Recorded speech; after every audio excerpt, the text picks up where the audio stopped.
that they were discussing the way. I was at a couple weeks ago after they knew. I said, "Dad, I'm gonna leave it on there. I'm going down to y'all really place." We're going to have they rotate.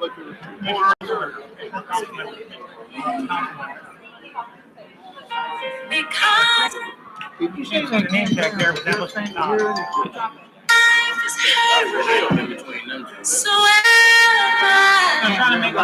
rotate.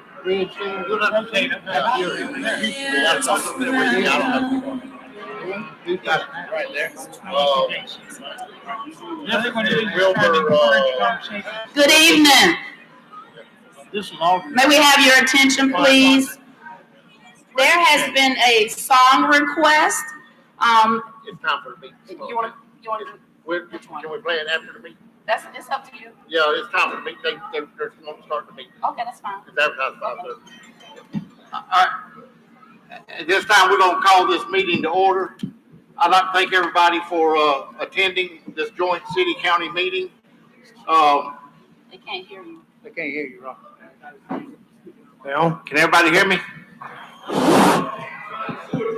Test. Can you hear me now?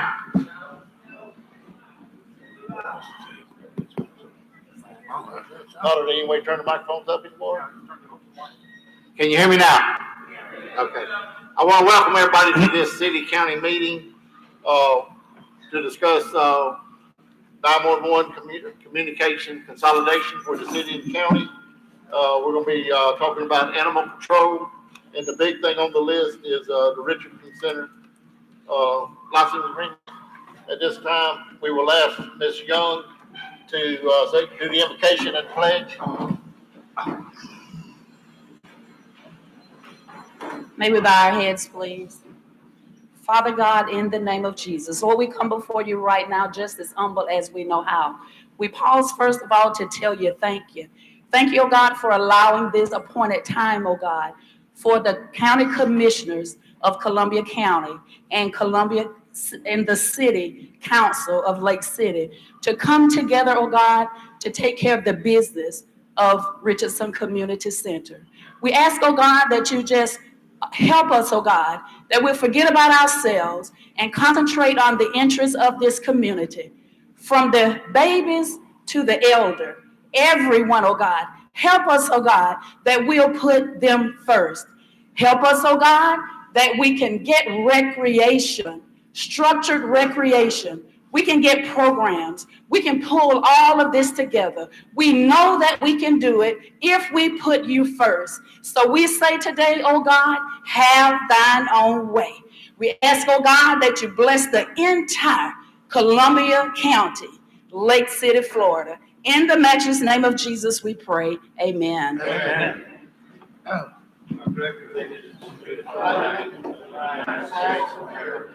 Republic for which it stands, one nation, under God, indivisible, with liberty and justice for all.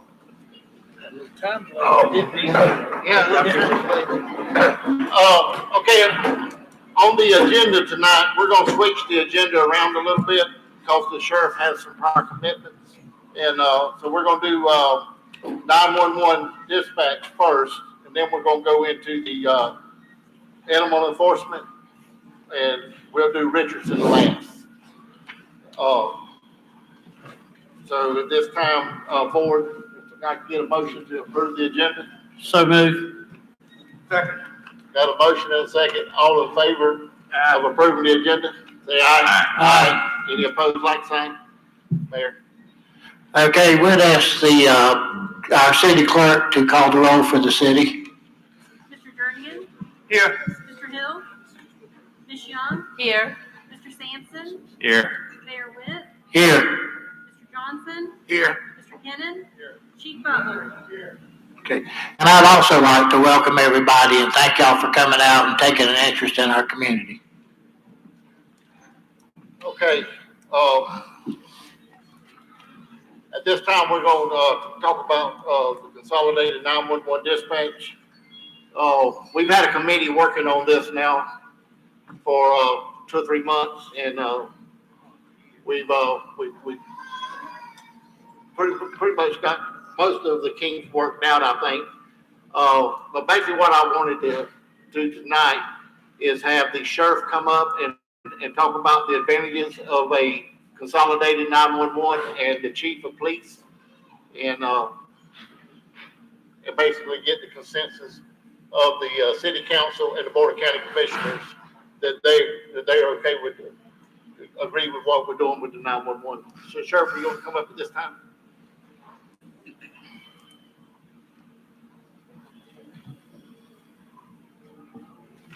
First, I want to say thank you all for having this meeting, and this is a pretty good time that we're at right now. This combined communications has come a long ways. We've been working on that ever since I was elected as sheriff, and we've talked about having the combined communications, and there's been a lot of work in the past.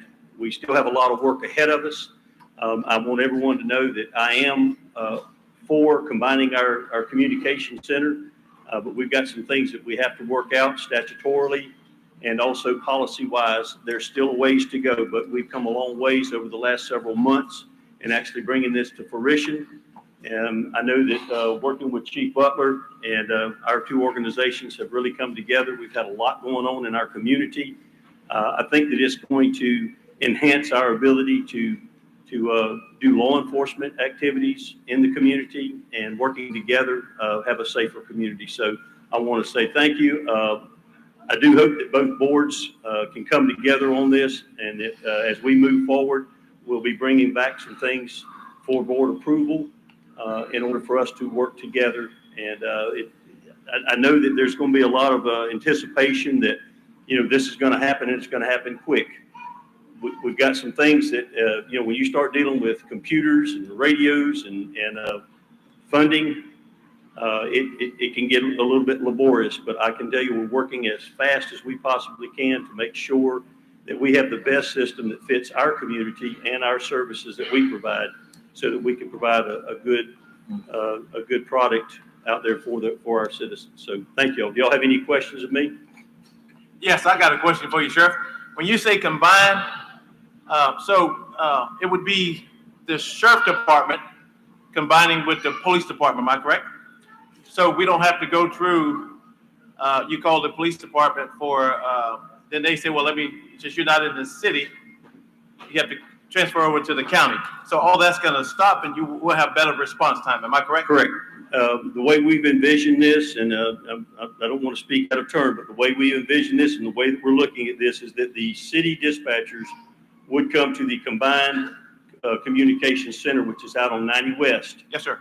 The city would serve as a backup, which is part of our requirements. Statutorily, we have to maintain a backup in order, in case there's an event, a storm, or the primary area gets knocked out, we have a fallback location to go to be able to communicate during those tough times. We've had several incidents in Columbia County over the years, and should we take an impact out there, we would be able to fall back on that. The way we're looking at this agreement is the city dispatchers would come out to the combined center. We've already looked at how the configuration would look as far as the CAD system and where the operators sit. That would have so many designated for the city, so many designated for the county, for the sheriff's office, and then we would have some designated for the fire. The city fire and the county fire would also be dispatched out of there. The reason this is so important, right now we have what's called a ring down system. There is a little bit of time lost in that ring down, because when you call 911, that's what's called the primary PSAP.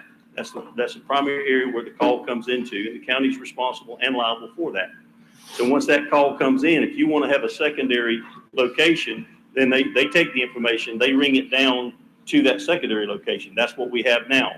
This will eliminate that to where that all of the dispatchers, whenever a call comes in, everybody has what we call situational awareness. So, and it doesn't matter, the chief and I are working very well together. We've signed an MOU where the city officers can respond, or and before the sheriff's office could respond in the city as well. But I always tried to respect the, jurisdictional areas and get along. Yes, sir. But now, we actually are working together, very well with that. This would, I think, eliminate some of the time lag, for getting folks on scene in a quick time. You know, it would eliminate any delays. I love that. Good job, Sheriff. Appreciate it. Anybody else want any questions for Sheriff Hunt? Sure. But We've been working on this now for 10 years, and I don't see why it takes 10 years to do a combined dispatch.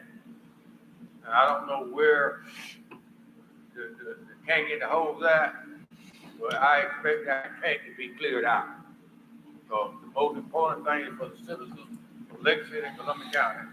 And we've been working on it for 10 years now, 10 long years, and have not accomplished what we need to for the citizens of this community.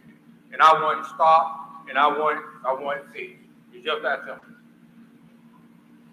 Commissioner Williams, the years I was chair of the 911 steering committee, you're exactly right.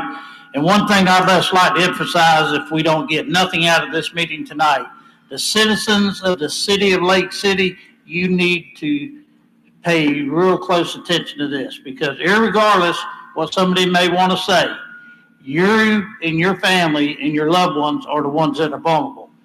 And I shared this just the other day. Talked with both of the fire chiefs. They see it clear as day. You get a bad situation where somebody's injured, fire, heart attack, whatever it may be. You're sitting there explaining this to one person. Then all of a sudden you're in the city. Now it's got to ring down. Now you got to say it again.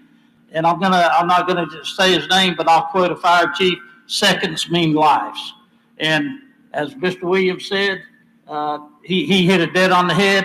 I'm ready to put a dead date on this, and we're here or not, one of the two. But it's very, very important. It's important to all Columbia County citizens, but most importantly, anybody in this room that lives within the city limits. This is very, very vital today.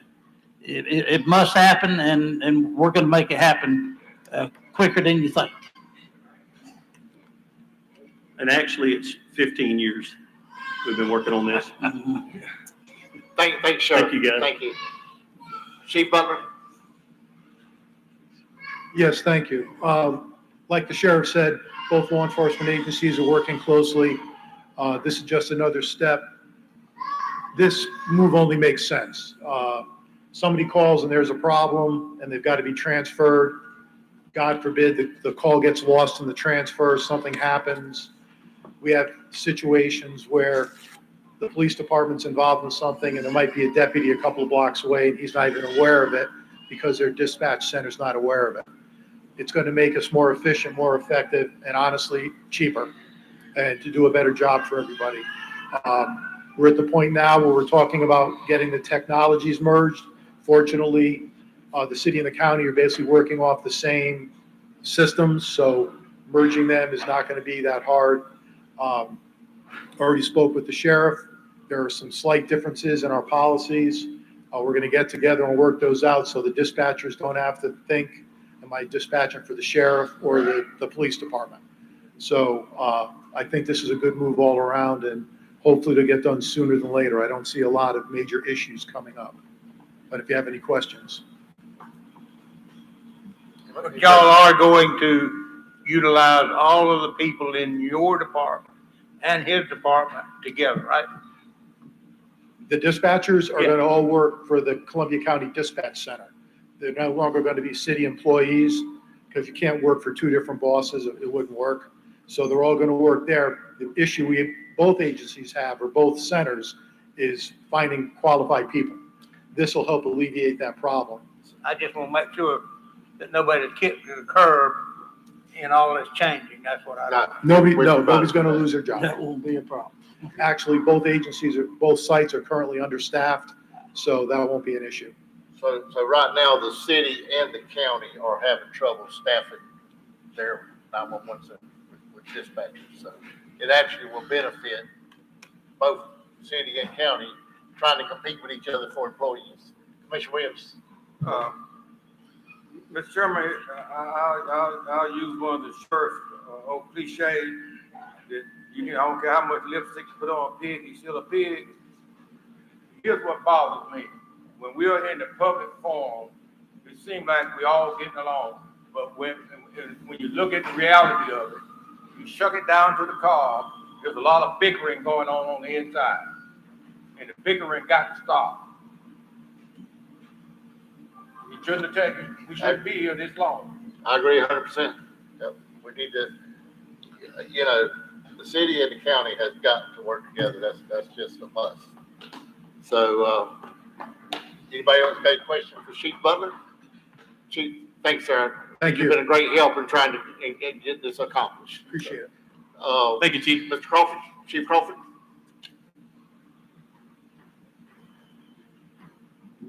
Thank y'all. Glad to see there's a lot of people here tonight. Just to kind of a little bit on all of that that's going on with the combined dispatch centers and all. With the sheriff's office and with the police department, you know, it's a little bit different than it is with our fire, the city fire and the county fire. We already mirror each other's response protocols, almost identical anyway. Ours will be a lot easier to combine and a lot easier for the dispatchers. One of the biggest things that will help for the fire and all is that we'll be able to operate off the same channels. So we'll be able to hear each other, what's going on. And like they said, like, you know, the sheriff and the police chief were saying, that if we have a unit closer to a call, then, you know, they'll be able to respond, they'll hear it and they'll be able to respond. Another thing that would help with us is the way the fire departments are, both of them are dispatched is when the call comes in, the dispatcher can see the closest unit on their computer, on their CAD screens, and they can tell what unit is actually closer. And with us all in one dispatch center and all combined, it can work to where it doesn't matter if it's a city or a county, whoever's closest is the one that needs to respond and can respond to do it. You know, there's already an automatic aid agreement between the two fire departments. You know, the city fire department helps us in a 5-mile ring around their station. And the county fire departments come in for structure fires to any structure fire within the county. So we're already doing a lot together. Just putting this in one dispatch center together will be able to alleviate a lot of situational awareness to where everybody can hear what everybody's doing. We can talk to each other. And we're not having to go to two different entities to try to get help. So it'll be a great thing for us. And along with us, I mean, we've talked about fire and you've talked about law enforcement.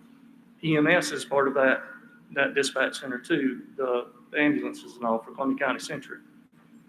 And that will work the same way. You know, right now, even if there's a call within the city limits, you know, the county dispatchers will take the call, they'll take all the information and then they'll roll it to the city, and the city police and the fire department will then go too. But there's a little bit of a lag there by doing that. Oh, I'm sorry.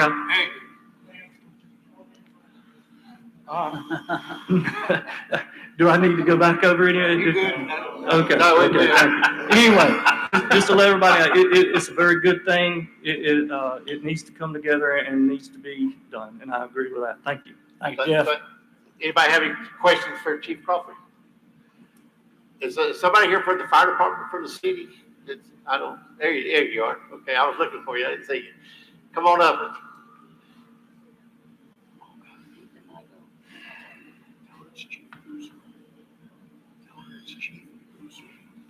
I think Chief Crawford covered a majority of it.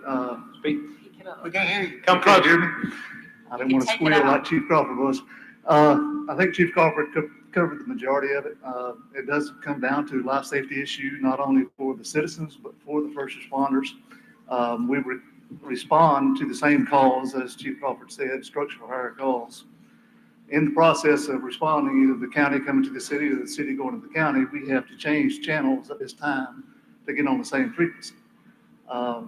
Whenever we enter a hazardous environment, we do have portables that we take, and in the heat of the moment, you could forget to change the channel that you're supposed to be on to talk to incident command. If you do that, you get in trouble, you're gonna be calling nobody.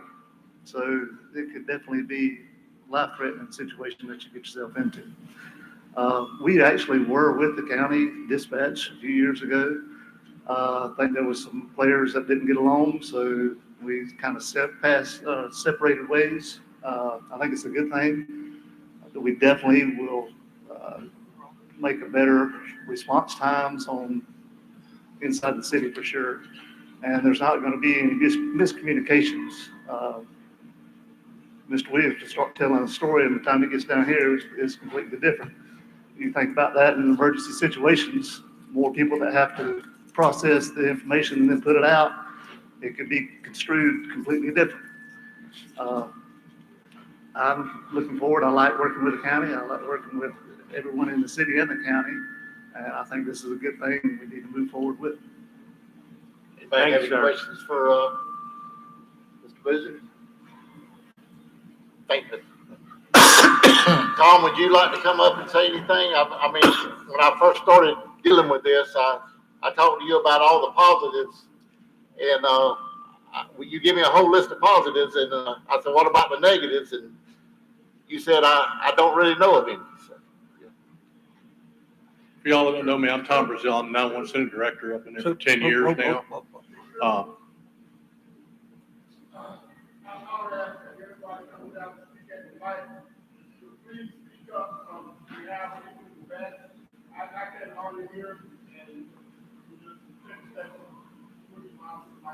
I'll put my outside voice on. I hope you hear me. All right. I think this really is long overdue in this county. You basically have two jurisdictions, the city and the county. Having a ring down, it's a delay that we really don't need. One of the big advantages, the sheriff's office and the city all have what they call mobile computer terminals in their cars. They can track on an automatic vehicle locator. They can see where every other unit is. But right now they can't see each other because we're using two separate computer-aided dispatch systems. If we consolidate it into one, combine the center, everybody on the same channels. Of course, the city PD would have their own channel that we would monitor, and the sheriff's office have their own. Fire departments combined, but some of the steps we've talked about that people have agreed to, I think is going to make it a lot better for the community, because about 90% of our calls come in on cell phones, not hardline phones anymore. And if you look at the city limits of Lake City, they're so convoluted, we're constantly transferring calls back and forth because of that. So I think it's the best thing for everybody. Until we dig down into the weeds, I really don't know how much money it's going to necessarily save, but I think there will be ultimately a savings. Not too loud, not loud enough. I'm not loud enough? I want that loud enough. Tom, you like me, I've never had anybody tell me I'm not talking loud enough. I'm usually, everybody said, I heard you before I saw you. But, you know, a combined center is, to me, the way to go. If you look at what's going on around the country, consolidation is the way to go because you're not duplicating services. You're not paying for the same service twice. It's happening all over the country. And I really think it's the way to go. I think it's a smart move for both the city and the county. Again, as both the sheriff and the police chief pointed out, the county runs the 911 center. All the dispatchers from the city would become county employees. We would collaborate on policies, procedures, come up with something amicable for both. And I think it's a very good way to go. I really do. I think it's the best thing we can do for the county. That's all I have to say. Anybody have any questions for Tom? And Tom is our 911 director now for dispatch. We have one public speaker on the, Sylvester Warren, if you want to come up and speak on this matter.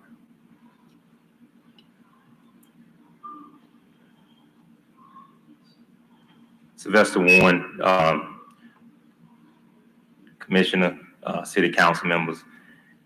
I'm just trying to figure out, we're trying to get like a consensus here because I think 911 combined is important. And from every meeting I've been to, both city and county, no one has disagreed about combining 911. I've been at the county commissioner meetings. There's a consensus to combine. Y'all are on one accord to do so.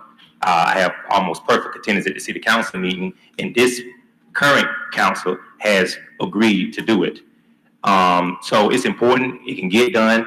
It sounds like it's going to get done, but I guess it's just a consensus to see whether or not y'all all agree in the same room, because it sounds like what's most important, instead of talking about what hadn't happened 10 or 15 years ago, let's get on the ball of getting both sides to get the rest of the work done. Because I hear the 911 manager say he still don't have a cost of savings. I hear the sheriff say he still has some unfinished business to get it completed. So it sounds like it's still a hurdle to get over. So let's nip this in the bud. If it's such life-saving and it's both sides have already agreed, let's just get the work done, guys. Let's not talk about what happened 10 or 15 years ago. This is a new council. Some people were not on the council then. Let's just get the work done. I think the people of this town are tired of hearing about what happened in the past. People want action. They want things done in today's society, in today's time. So I would encourage the council and the commissioners, let's just get the work done. Let's not talk about the past. If it's ready, let's just move on it. Thank you. And really, that was the only speaker we had for the 911. And really, the reason I wanted this on the agenda tonight, because both of us were, the county and the city was going to be together today. And I wanted just a general consensus between our board and the council that they're on board with this before we spend a whole lot more time on it, because we're really fixing to get down to giving it to the attorneys to draw up the MOUs and the contracts. So I just wanted to see if there was any of the commissioners or any of the council members that had an issue with this. Mr. Sampson. I know being involved with the 911 committee and how it's moving forward, I think we're moving at a faster pace right now than what is known. I think some of the delays with getting different things back from different IT vendors and things like that's kind of been a delay, but it looks like in the next couple of weeks, we're really ready to streamline the process. So I believe we're to the point where we can go ahead and start the collaboration between the city and the county attorneys and go ahead and start drafting up the wording of what we want that to look like.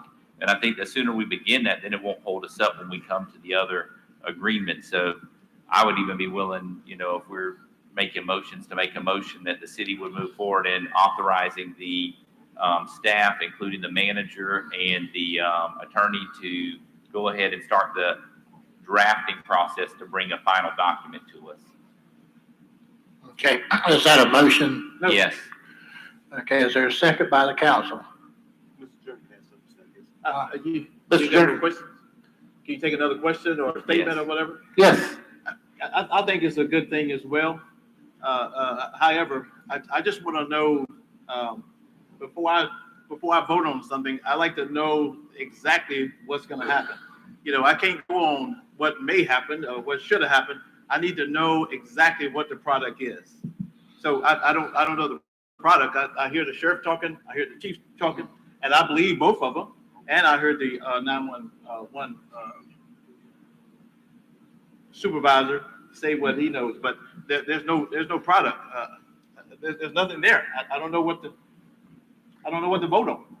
Well, Mr. Mayor. Yes. So the motion is to begin the process so we know what the agreement will be. I mean, we've got to have an agreement drafted between the two attorneys, between the city and the county, so we know what that is before we vote to actually approve that agreement. But if we don't authorize them to enter into that piece of it, then we won't have anything to look at. This is not a final agreement. It's just to get them started. So basically, I don't know that we really need a motion. If we just get the consensus from the council that they like this idea and they're okay with us moving forward with it. You look to your right. Yes, I have a consensus that if that's the case, let's go ahead and move forward with it. I do believe that should be done.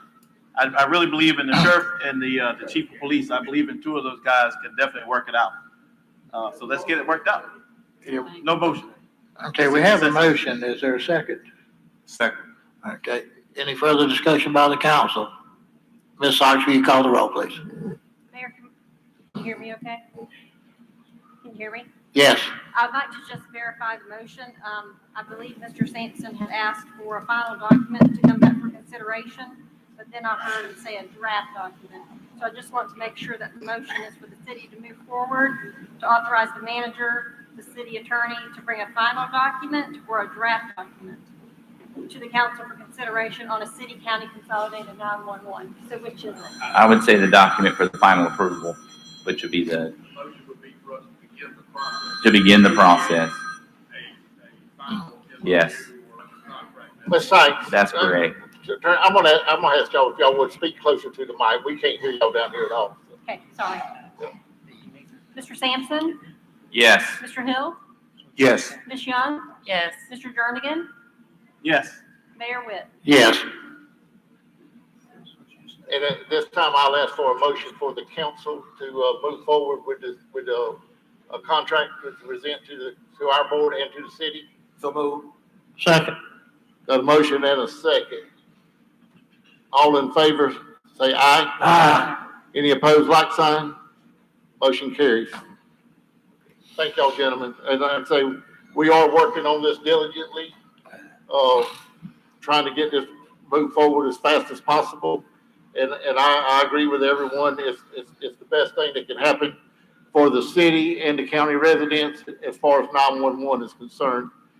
So at this time, we'll move on to animal enforcement, I'm sorry. And the reason I put this on here, the county is in the process of starting an animal enforcement, as far as hiring our own animal enforcement officers. And we're trying to work with the Humane Society to house the animals for us. And right now, the city has a contract with the Humane Society to do their animal enforcement in the city. I just wanted to bring it forward that I would like to see us try to work together on the animal enforcement side and let the Humane Society, we'll work with them on housing the animals and as far as that goes. That way the Humane Society don't have to keep an animal enforcement officer on staff just for the city of Lake City. And also it would help because a lot of times when there's a call in about an animal or a vicious dog, whatever, first thing they'll send somebody out and then they'll say, well, no, you're in the city. So we only handle the county. No, you're in the county. We handle the city. So it's very confusing for the animal control officers. And I think that's a lot of the problem now with maybe the Humane Society trying to figure out which one to work with.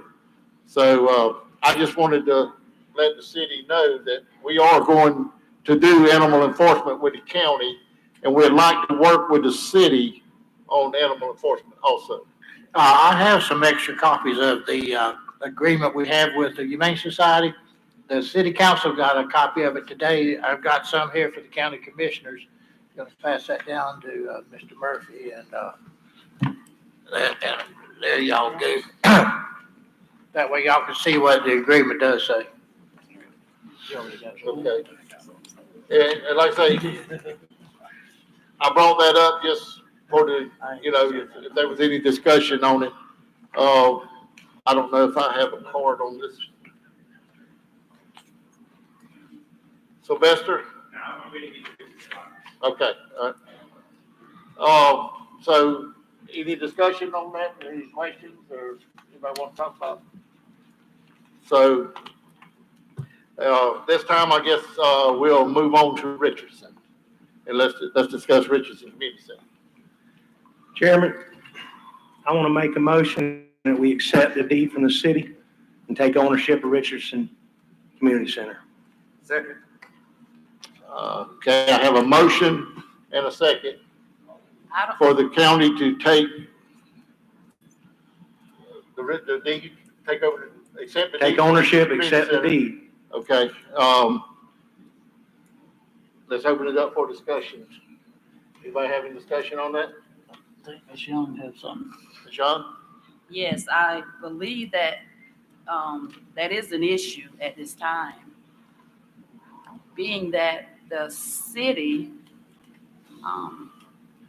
we have voted to not send back the grant, which the city and also the county believe that we need here at Richardson Community Center, the $2 million grant. And one of the one piece of information that we found out, or we cannot deed it as of today. Mr. Kraus? Oh, I'm sorry. Go ahead. I was just going to let Mr. Kraus wanted to address that. Oh, no. Councilmember, you go ahead. I thought you were done. I'm sorry. If you weren't done, go ahead. Mr. Kraus, I believe, would be the one who would be able to provide us with more information on that, being that he's the one that actually spoke with the people with DEO to obtain that information. We actually had a conversation with, David, pull your mic. put the microphone 2 inches from you. Right up in your face. We actually had a phone conversation, I believe, with Dee and Paul and myself and the folks from DEO. There were some questions. I reached out to DEO today, and we are working on those questions to resolve, because DEO has given us 2 pieces of information. David. This will work better. So we had a conversation with the city manager, the assistant city manager, myself, and all the representatives from DEO several weeks back, I think about 2 weeks. And DEO is conflicted. They have 2 different groups thinking 2 different things. I've reached out to DEO today, and I'm still working with them to try and resolve it and work out those issues. The issue is the deeds have already been transferred. So how do we make the grant work now that the deeds have already been transferred? Mr. Chairman. Yes, sir.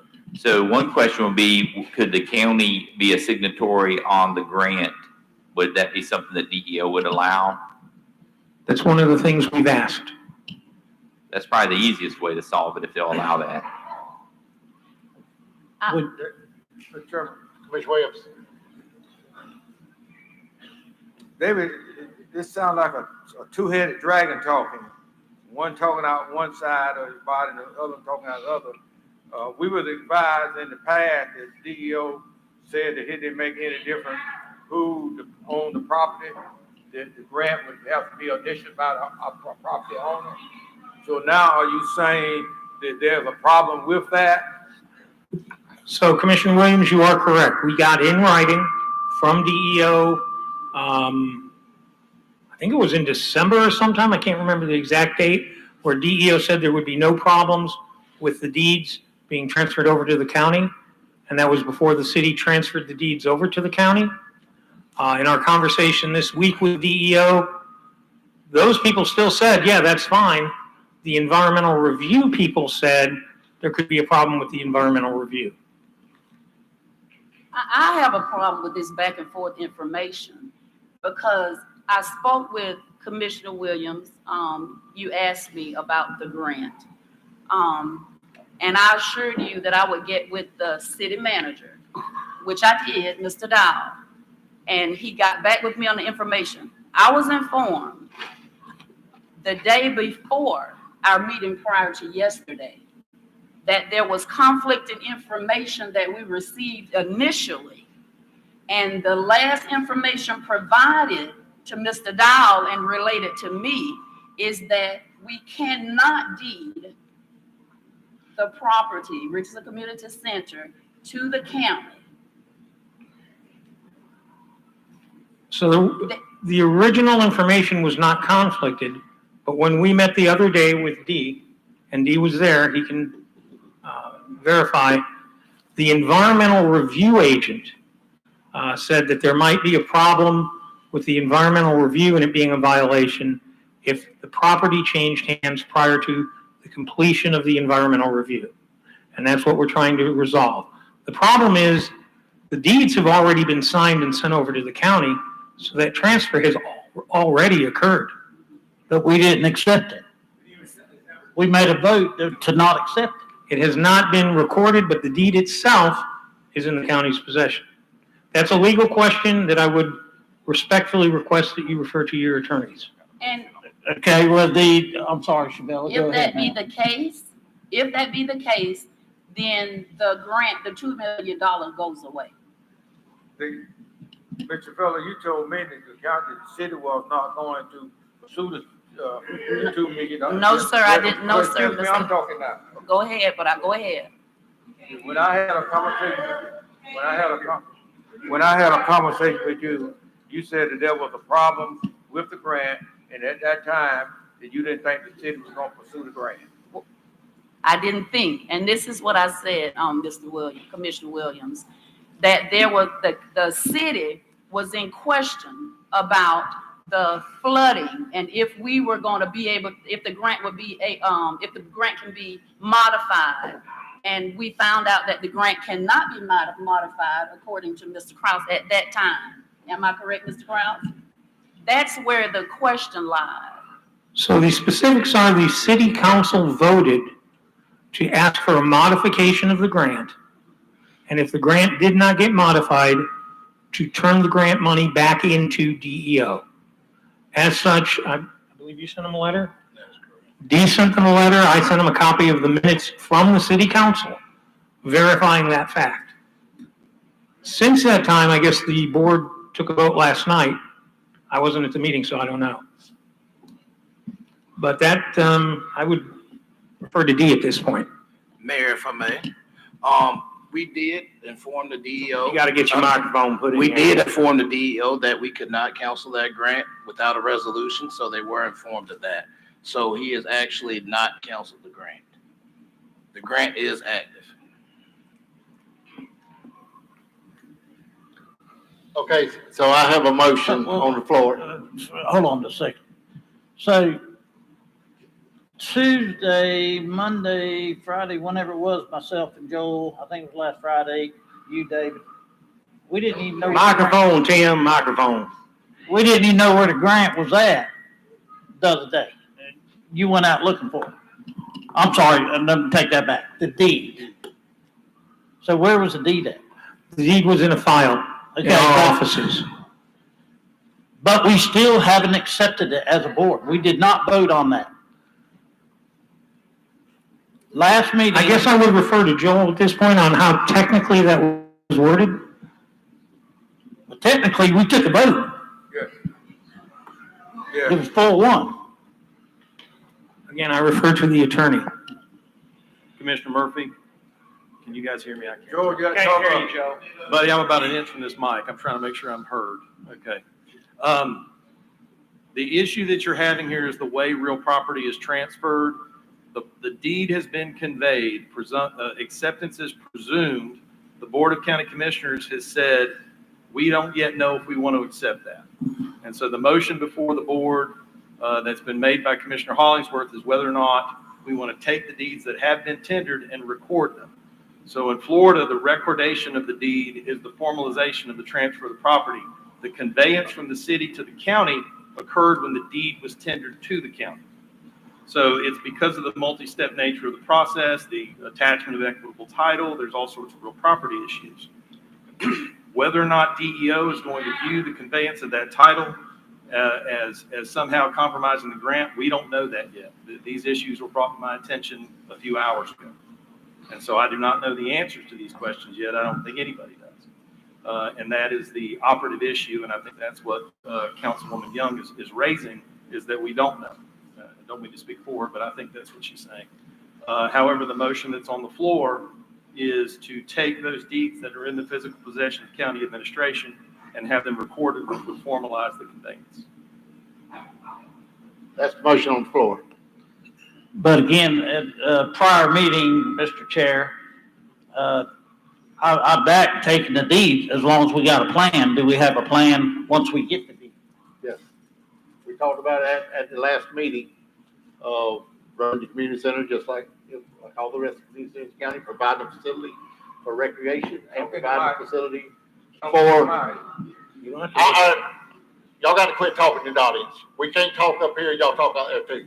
Now, if you're going, We can't help what the speaker's doing. look, if y'all continue to speak out, I'm gonna have to ask whoever hollered out to leave because we can't hear up here when we're talking, and y'all talking out there too.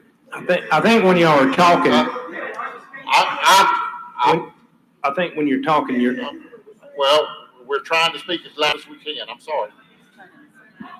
when you talk into the mic, instead of looking at each other, you probably need to just look ahead because it sounds like. So,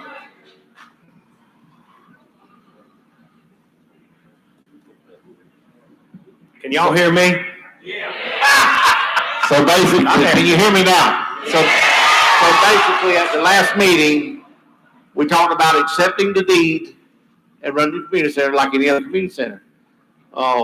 That was kind of our plan at the last meeting that we talked about, and we'll work with the community center board or the city on recreation and any programming they want to do at the center. So right now, we have a motion on the floor for accepting the deed to Richardson Community Center from the city. All in favor, say aye. Amen. Aye. Any opposed, like sign? Aye. Aye. So we have 4-1. Is that correct? 3-2. 3-2. 3-2. Who voted against? So we I did. just throwed away $2 million, that's what you said. No, we didn't. No, we didn't. Well, that's all I could hear. No, That's all what I understand. there's all kind of alternatives that we can still do to keep the grant. Okay, long as there is a way to keep that money, There's all- there's kind of- I'll go ahead and renege mine, and I'll say yes, we're gonna keep that $2 million. Huh? You need me to recall the vote? Okay, we'll do a roll call. Commissioner Murphy, No. Commissioner Ford, aye. Commissioner, Commissioner Hollingsworth, aye. Commissioner Williams, aye. Okay, so, did you get the vote? Okay. Mr. Chairman, Mr. Mayor. Yes.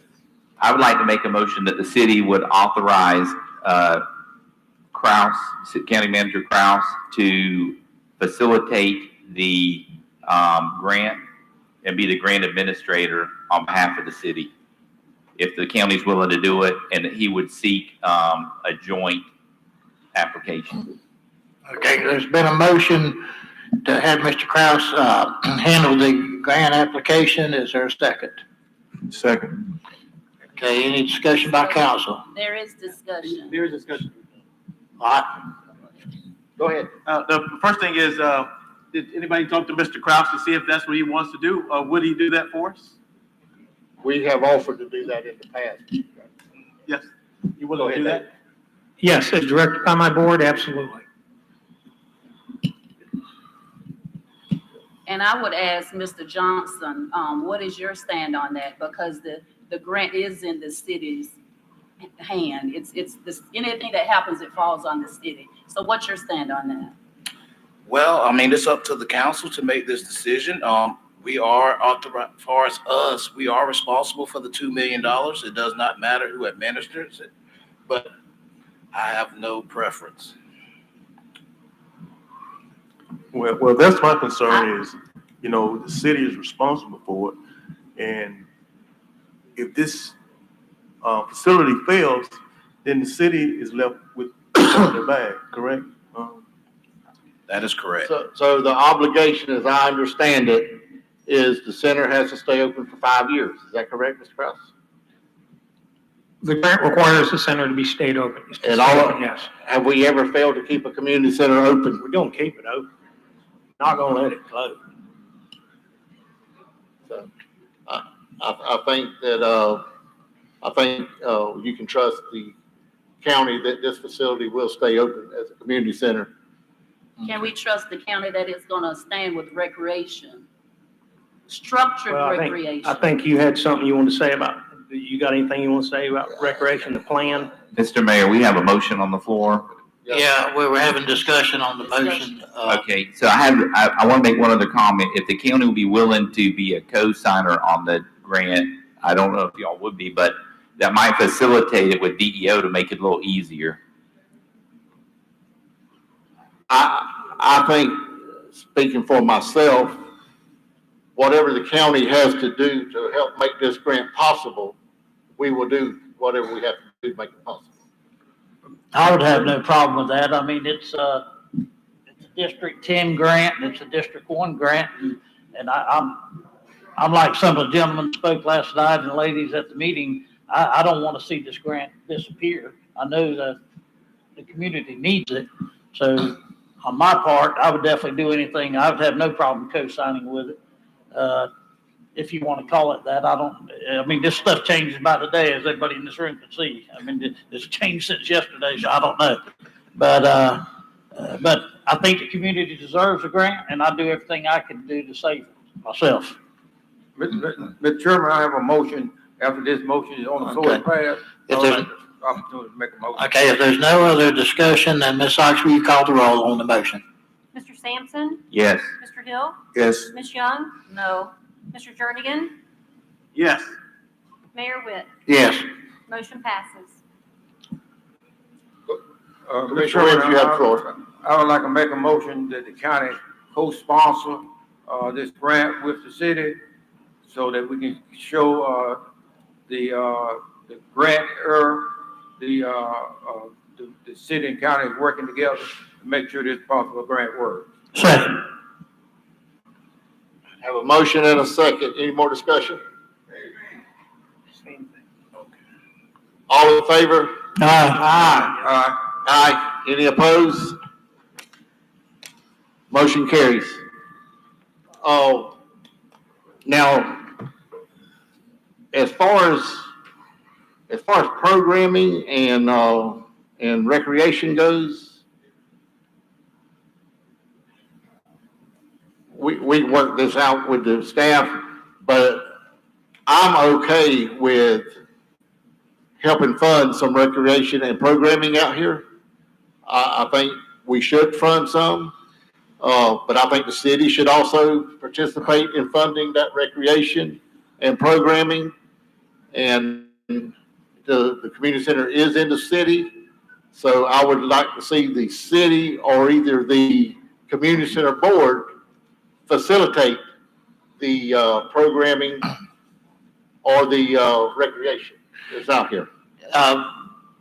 Mr. Sampson, at the meeting the other day, mentioned some funds that could be used, and I want him to correct me if I'm wrong, but he was talking about in the neighborhood of 50,000, and I think what he was saying is for the rest of this fiscal year, and then when we do our budget this summer, then we can project for the next year and how much we can do. Is that correct, Mr. Sampson? That's correct. That's correct. So we voted and we did allocate 50,000 for this fiscal year. That's through October. And we discussed, a minimum of 100 for next year, but I'm not sure that would be the minimum. It looks like there's some other opportunities possibly, that we might could expand that as well. I mean, programs are crucial, and more than just rolling a ball out, it's crucial that there's something that's going to enrich the lives of the children that use the facility. And I think the city's got a responsibility to do that. And I think it would be it would be a failure on our part to not participate. And we did commit the 50,000 for this year through this, and we did advise staff to look for it on this upcoming budget. And I agree with that. Oh, I'm sorry. I agree with Mr. Sampson's position on that. Commissioner Williams? Mr. Chairman, it's very important that we work together with this recreation department. And one of the things that I would like to see happen is that we form a recreation committee, that have a city councilman and a county commission serves on that, since we'll be joint funding it. So it will work better that you have a recreation committee, just like you used to have the fire committee, a rec committee, the library committee.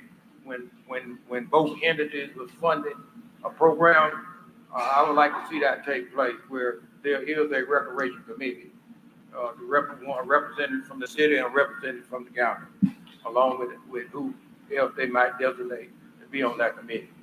And thank you, Commissioner Williams. That's exactly what I was gonna ask. I'm all for county and city working together here at Richardson, anything dealing with Richardson Community Center, especially recreation. And when I say no, it's not a no that I don't want the county and the city, but and especially when it comes to, and I'm going back a little bit, it comes to the $2 million. It's just too many unanswered questions. And for us to lose that money after finding out the what it would do for our city, not just Richardson Community center, but the community. For us to lose that money is just ridiculous. Now, and as far as the committee, we did mention that, and we talked about that in our meeting. That's one of the things that we were going to ask. If we're gonna fund it, then we should have participation in it. And I thank you, Commissioner Williams, for mentioning the committee. Thank you so much. Well, I believe if I understood you correctly, Chair, you stated that in our previous conversation at another meeting, and then I think what you just said, and correct me if I'm wrong, we as a county will treat Richardson as any other community center in Columbia County. And the board, the Richardson Community Center Board will be responsible for the activities. We do the funding collectively, us in the city. Is that what I'm understanding you to say? I'm saying that the board can work it out with the city, or if the board wants to run it, that's fine. If the city wants to run it, but if they're gonna do a committee, that's something they'll have to work out amongst themselves. But the county's role, as I see it, will be to provide a facility, do major repairs on the facility, just like we do every other community center in the county, and pay the utilities at the community center. But as far as recreation goes, we'll help fund it. We won't operate it, we won't run it, we'll help fund it. I don't think the county should be in the recreation business at the community center. Mr. Chairman, Yes, sir. we're in the recreation business already. Thank you. Yeah, Thank you. we're gonna be spending money on it. That's being in the business. So that, but,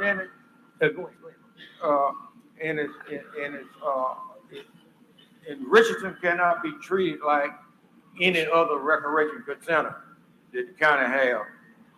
Give you an example, in 2018, there was 18,000 people came through here. Those are the ones that signed in when it came to those doors right there. There were probably a third that did not do so.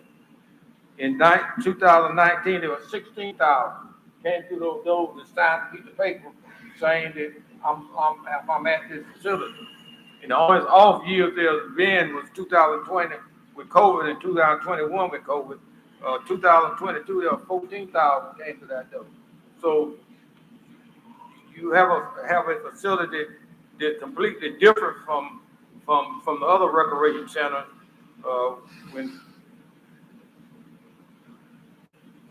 When all these kids come into this facility to play basketball, whatever they do, they got to have supervision. And you just can't open the door and say, hey, y'all come. You got to have staff here in order to supervise these young people when they're here. I think it's somewhere like one adult for about 25 young people that's in the facility. You need one adult. You got to have a male and a female. So if the community center gonna run it, that's fine, but it can't be an open gym.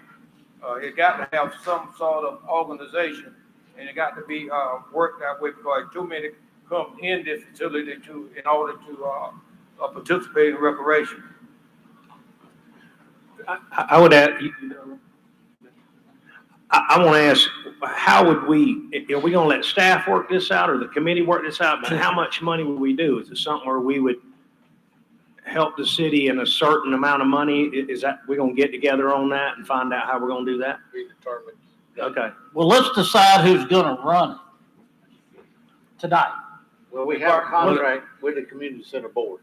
Okay. Community Center Board is going to run it. Is anybody here from the Community Center Board that'd like to speak? That's got the authority to speak? Come on up. Come up. I just want to make sure that we're not throwing something on the Community Center Board that they're not willing to take.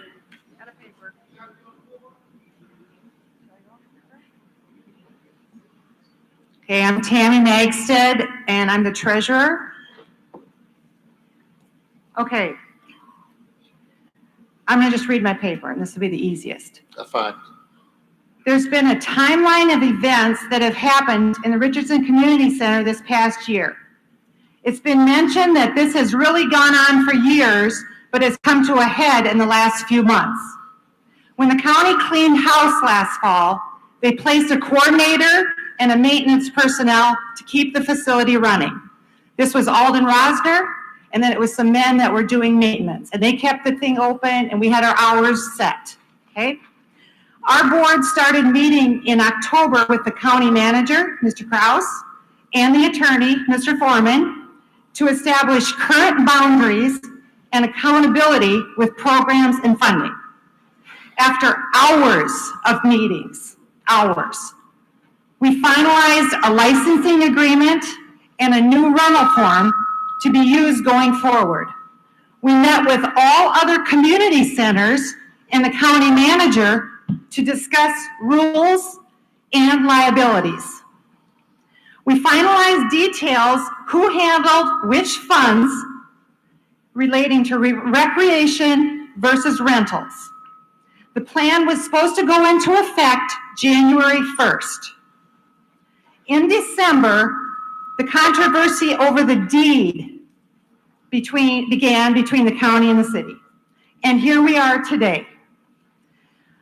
I began on January 1st with our new agreement in place and have planned to carry on until this is settled. We have a rental phone number and I handle our rentals. I collect the fees and we have a setup and cleanup maintenance man that the board pays directly. We will finish a basketball tournament on April 29th that was run by the Recreation Department and the board with our current established rules. There were 100 players, many of which are in this audience, and coaches, besides referees, scorekeepers, time clock, door admissions, and concessions. We had 300 spectators at some games and at least 200 at others. The 29th will be the 7th. Okay. Our proposed agreement with the county is to have a county coordinator with an office at the center with determined hours. That's what Mr. Alden Rosner was doing. He was here certain hours. He was the coordinator. The coordinator will work together with the Recreation Department that you already have and the Richardson Board to set a calendar and run programs. There have been 2 maintenance workers and a Saturday worker to keep the facility open and running with any night programs. Hands of Hope is working on a recreational program to offer to kids on a weekly basis. Summer camp is waiting to be set and dates created. Richardson Roundup has set dates and is waiting for clearance. I have a whole folder of programs to be put into motion. We need volunteers and people willing to help. You can call the rental phone number listed on the front of this building and we will get in touch with you. We're ready to go. We need to get this deed settled, which tonight was, so we can go forward. Thank you.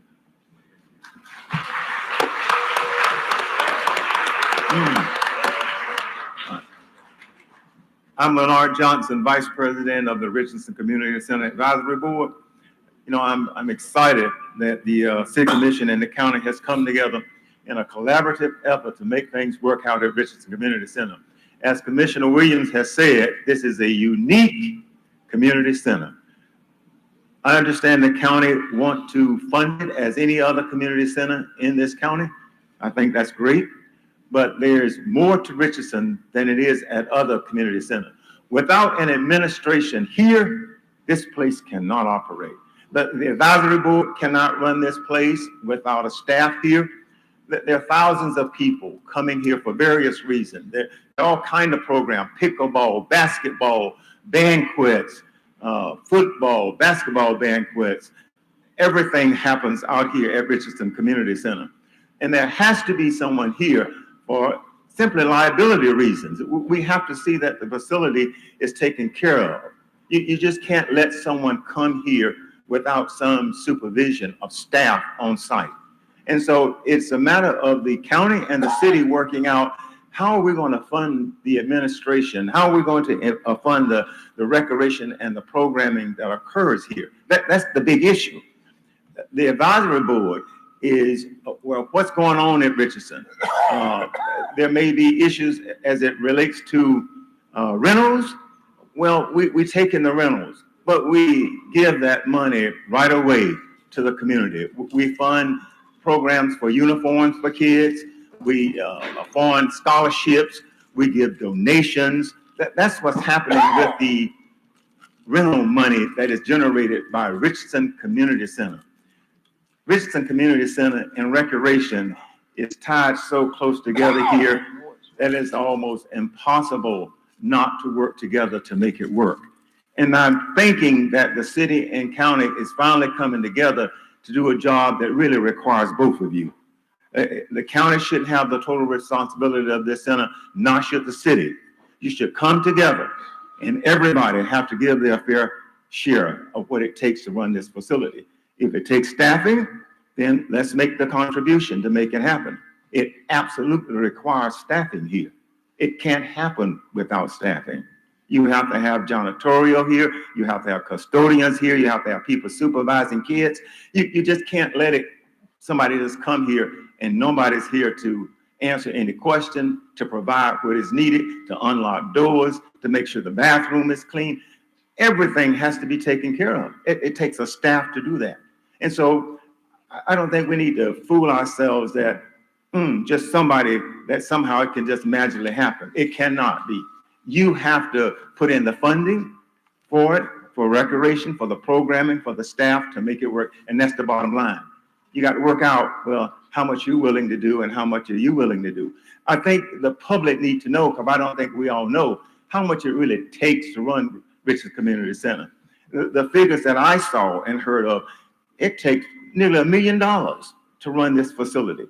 Should the county bear that total responsibility when most of the people who are benefiting from this center lives within the city? You've got to look at it realistically. Let's all come together, both city and county, and make it work for these children and people in this community that is benefiting from the many activities that happen at Richardson Community Center. I thank you for listening to me. Thank you, Lamar. My name is Phil Mobley, and one thing I would like to share is that the community center does do a lot of recreation, and recreation is wonderful, and we want to continue to fund those recreations. But Richardson Center is more than recreation. Richardson Center is an outreach. We are providing through North Star and other activities. We are helping families that are in trouble, trying to prevent families from getting into serious trouble. Since 2021, we have helped over 5,000 people with food, with clothing assistance, with just things to help people. We provide a after-school tutoring program. We're working with kids every day to help them get through the tutoring aspects. We're having people call me every day. I had 5 people call me today asking me about summer camp. Through partnership, our summer camp that we offer, any program we do partnership is free. Partnership, we do not charge anything for any of our services. We need to grow. And to be able to grow, we need to make sure that we have the infrastructure and make sure everything is working while we can grow.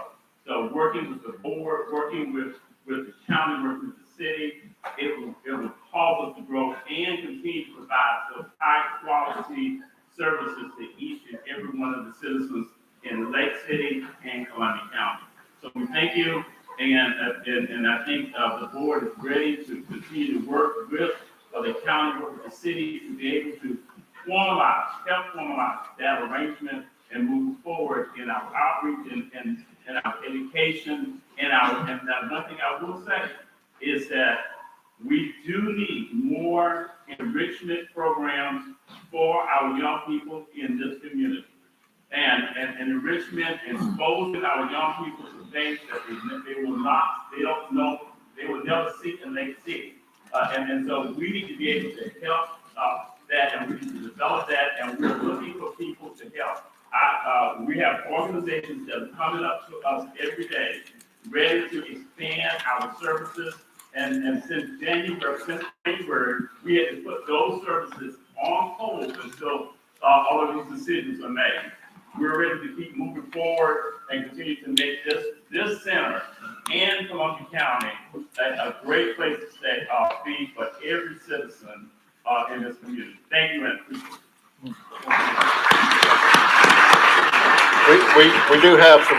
We do have some comment cards. At this time, I'll ask Ms. Pamela Green to come up.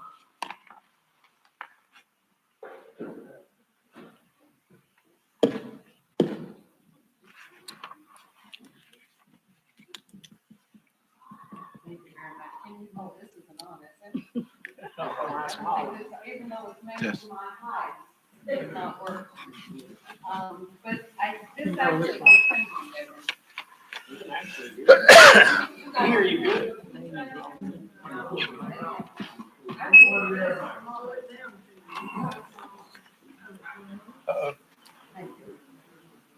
Thank you so much. Can you guys hear me now? None of them. No. Testing. I think this is.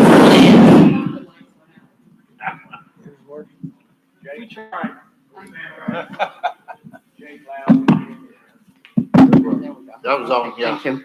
Thank you. We'll keep working it till we get it right. But this is an example of all the needs that we have here at Richardson and how important it is to have finances to support things. My name is Reverend Dr. Pamela Green. I have the privilege and honor of serving as the pastor of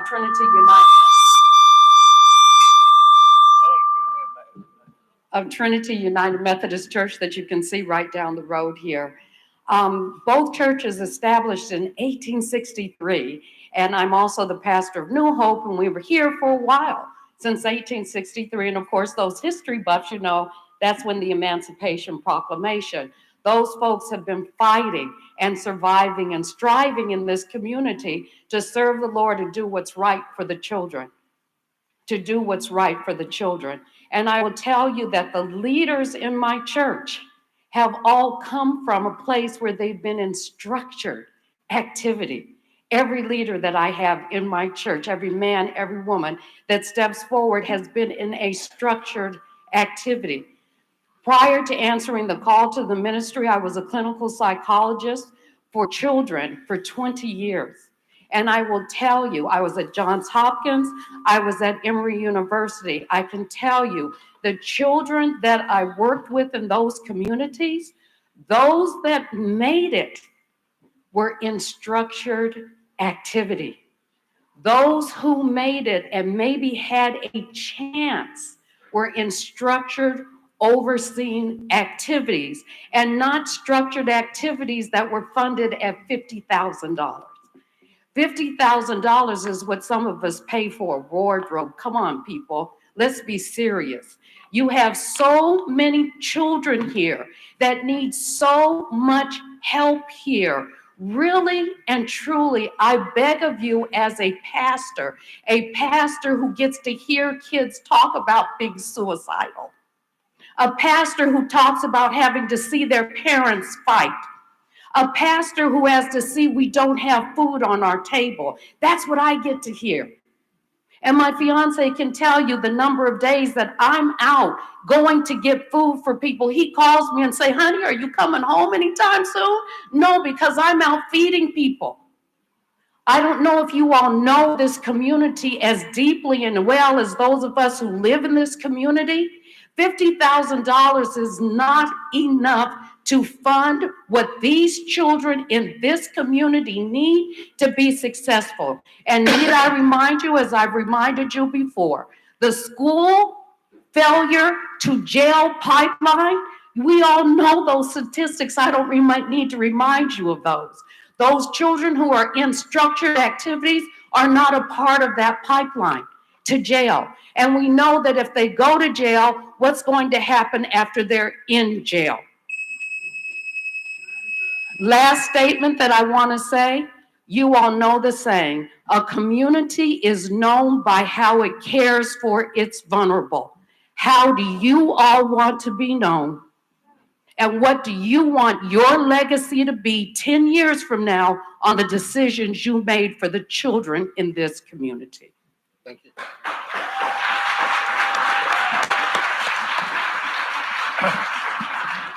Mr. Glenn L. Bowden.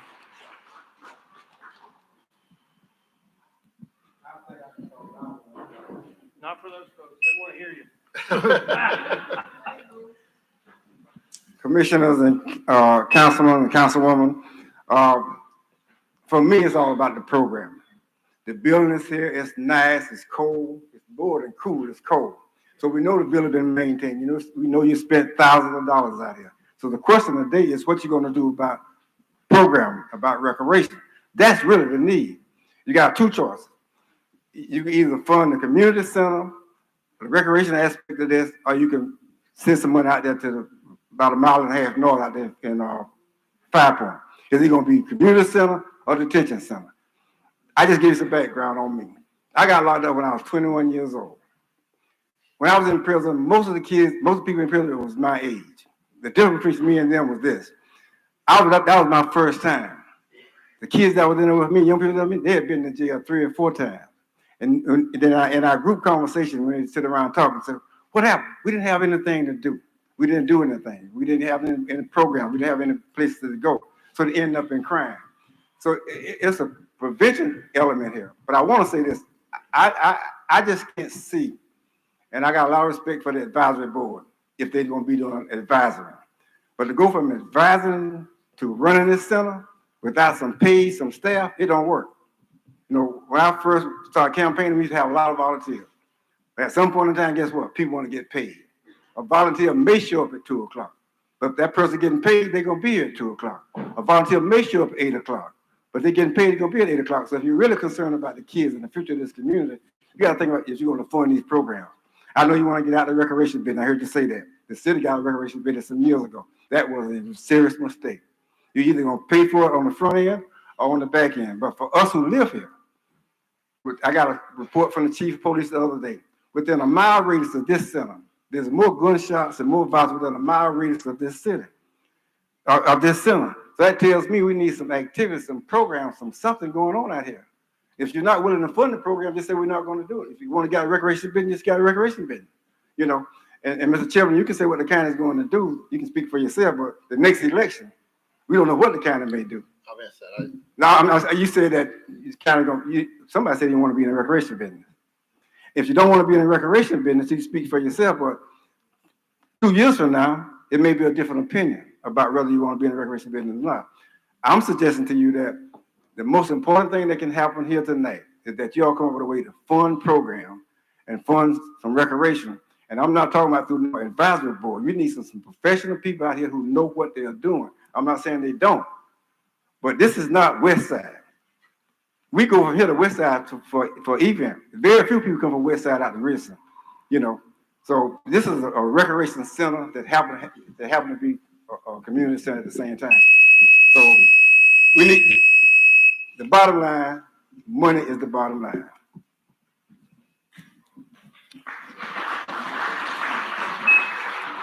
Sylvester Warren. Sylvester Warren.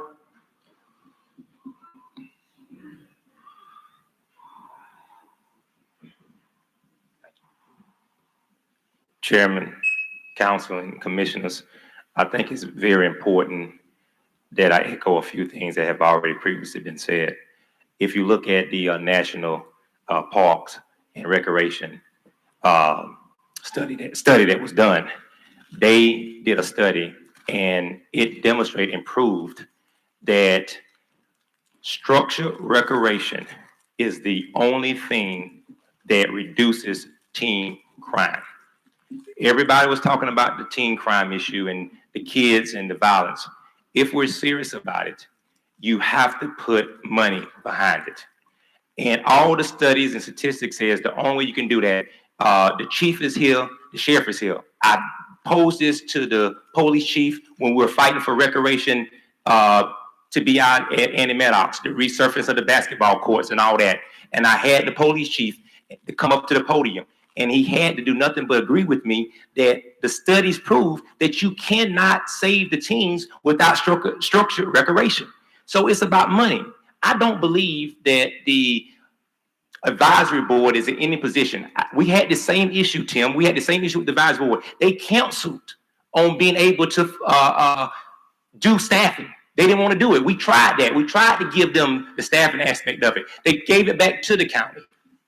Zach was a part of that. He'll tell you what's important to me as a father and a grandfather. I came to this advisory board about a year and a half, 2 years ago. I got granddaughters. Tell me a recreational program that I can send my granddaughter to other than basketball once a year. I can't send my granddaughter out here. I pay more tax than anybody in this, and I can't send my granddaughter out here. That ain't right. And there's two baskets of money. The county gets two accounts. They get money from the city citizens, and they get money from the county citizens. The city only get one account of money. And so the county should be willing to give more. They should be willing to pour more into it. I remember this board said that there's nothing they won't do when it comes to kids. They will go find the money when it comes to kids. My question is, what kids are you talking about? The ones at Southside or the ones at this side? That's what we want to know. You said you would find money for the kids. Are you talking about Southside or are you talking about Richardson? That is what we want to know. And what would tell us which kids you're talking about if the county is willing to stroke a big check to do the same idea for up here. That's what this community needs. Other than that, we don't want nothing.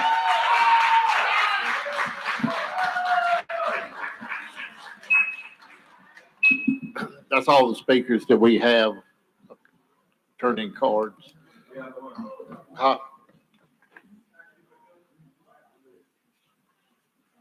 Oh, wait a minute.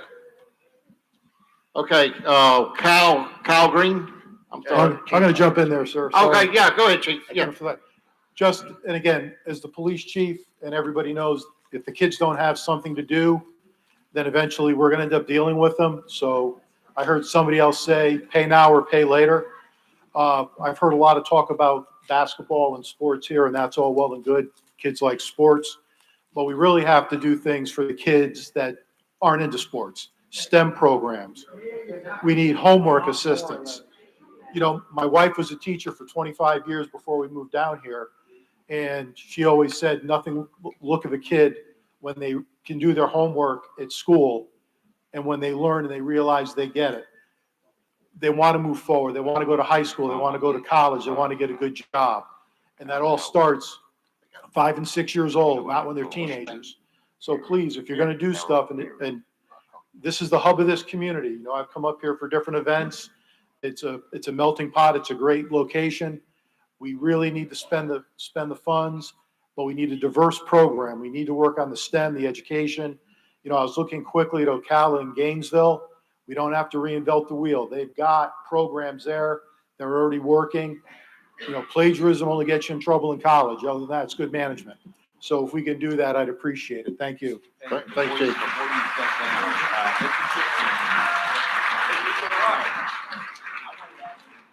I'm sorry, Chief. Oh, we have a question for you. So I know as part of the discussion, what the city did with the 50,000, in addition to that, you had said that we could have an officer here 5 days a week for, I believe it was 4 hours a day. Right, out of the funds that we have for the policeman's ball that I'm not going to use for that, we'll transfer that with the permission of the city council to the overtime account. And what I will do is I'll put an officer here, more of a community thing, not as, you know, obviously also security, but to get the kids used to the police officers. They'll come down here. I'll have them in soft clothes. They can play basketball. They can play with the kids, get together with them so they don't see the police as an enemy. And also, we also are bringing our Explorer program back online. And I'll get with the board and use this facility sometimes and hopefully get some kids that are interested in being in an Explorer program. Some of our police officers came through our Explorer program. So anybody who's interested in law enforcement, it's a great way for them. It's part of the Boy Scouts, but it gets them involved in the community. It gives them a sense of self. So Chief, so the number for that was roughly, About 25,000 for the overtime, 25,000. correct. Really, the city was committing, with your budget amendment, we were committing 75 this year, 125 next year, which is pretty close. I mean, our budgets are massively different when you look at them. I mean, there's no comparison between what we get in revenue, what you guys get in. We're about 15% of the population. So I think that program, I think getting kids where they're used to dealing with officers, I think that will be helpful to break some of the barriers that's out there as well. Thank you, Chief. And then I'd also offer the services of my community relations coordinator. So if there's stuff that needs to be coordinated with other parts of the city, Ashley's real good at that, and I'd have her help you with that. Would you be willing to have her on if we do the recreation committee, to have her in that? I will volunteer her for that, and I will duck when I tell her. Chief, before you go, I'm gonna hit you one. I've heard you and the sheriff both say this, and what you're saying is great, and I support it 100%. But also, you also need the help of the parents too, correct? I think we should have stuff for the seniors, the parents. I think the community center, if you look at what Ocala does, they've got stuff for the seniors because eventually we're all going to be there.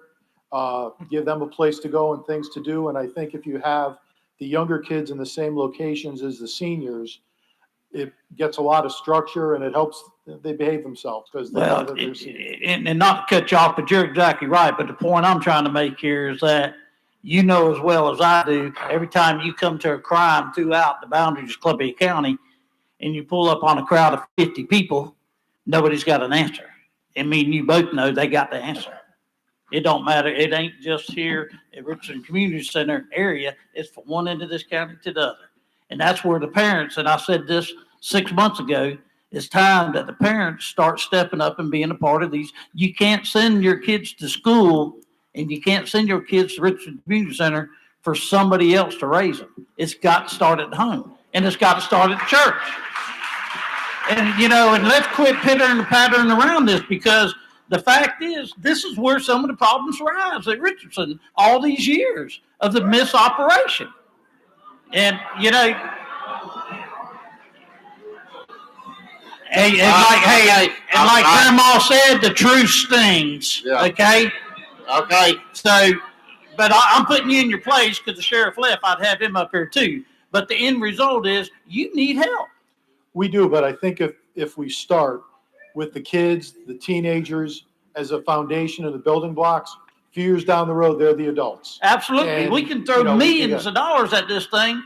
And if we don't have structure, like the young man said over there before, you ain't done nothing. And, you know, the speakers before me put it eloquently as far as what needs to be done. And I'm in total agreement with everything everybody has said. Yeah. So, you know, I'd appreciate it. And I really think a structured program is the way to go here. Thank you. If I can make a comment. Monty, we're not, I don't know who's talking, but we can't have talking. Yeah. But just for the record, I agree with the gentleman right here. They cannot. I agree with you 100%. Yeah. That's why us in this community have got to step up, everybody, and go grab that youngin', like one did me years ago, and say, hey, I'm going to help you. Yeah, I agree with you 100%. But when we see this go on, we can't turn our back. Okay, go ahead. Yeah, my name is Kyle Green. I'm gonna have to disagree with Commissioner Murphy on saying that the problem starts here at Richardson Community Center. I think the problem begins at home. A lot of these kids don't have parents in their house. They don't have a father and a mother in their home, and it really begins at home, not here. I'm a single father of 3 children, and we have lived in this community our entire lives. I chose to raise my kids here because, like you all, we love the small town feeling. We love going to the grocery store out to eat and seeing friends that are like our family. As much as we love our community, we see the lack and desperate need of things for my children to do here. I'd like to ask you all this evening to please keep our youth at the forefront of this issue. It's not about politics. It's not about appeasing one side or another. It's about what's doing right for our kids. We have to think about what we can do for the betterment of our youth here in the community and future generations. I'm sure you've noticed that there's been an uprising in gun violence and violent crime among teens here. That's because we aren't giving them a way out of the streets. We aren't working to provide them with activities that will help develop their young minds and promote success. I'm not talking about activities like sports. There's more than just football and basketball for these kids to do with their lives. The problem is that most of the time that's all these kids think that they can do. These kids have the opportunity to be whatever they want, whether it be a doctor, a business owner, etc. The Richardson Community Center could potentially have the ability to provide them a foundation and resources they need to succeed under the right leadership. We need mentoring programs. We need after-school activities. We need so much more, but that's going to take funding. And if you ask anyone in this room, I'm sure they would agree that our children are a good investment. We have to put our differences and disagreements aside for a moment and consider the detrimental impact of the decisions we're making. We want Lake City and Columbia County to be a place where everyone feels like they have a chance and where kids know there's another way besides the streets, drugs, and gangs. The Bible says in Proverbs 22:6, train up a child in the way he should go, even when he is old, he will not depart from it. I'm praying that we are able to find a common ground and make the right decision, because this decision will have a lasting impact on our youth and future generations. It will have an impact on our crime rate. It will have an impact on drugs and violence. And most of all, it will have an impact on the overall success of our community. Thank you. Thanks, sir. I would like to make a comment if I can. I would like to say, because I am a parent. I'm a parent. I'm actually rearing a 7-year-old. And I would like to say, I don't want no parent to leave here with the wrong impression. No one rubbed wrong here today, because we have some very supportive parents here who have come through Richardson Community Center. And I just want to use, for an example, Lake City Heat Incorporated. I see parents loading up in cars, taking these children to these games. Very supportive. Where there's structured programming, structured recreation, you have parent participation. We don't see parent participation because we have no structured recreation. When we fulfill our responsibilities, we'll see more parents participating. And yes, it does start at home, but every home is not as fortunate as other homes. So we can't put everybody in the same bucket. And parents, I appreciate you all. I thank you all for coming today. I appreciate you all. Let's keep on pushing these children. Let's keep supporting them. Basketball, football, mainly school. And we can make a difference in this community. Parents, we need you just as well as you need us. God bless you. Tammy Magstad, you already spoke? Okay. Monty Ashby.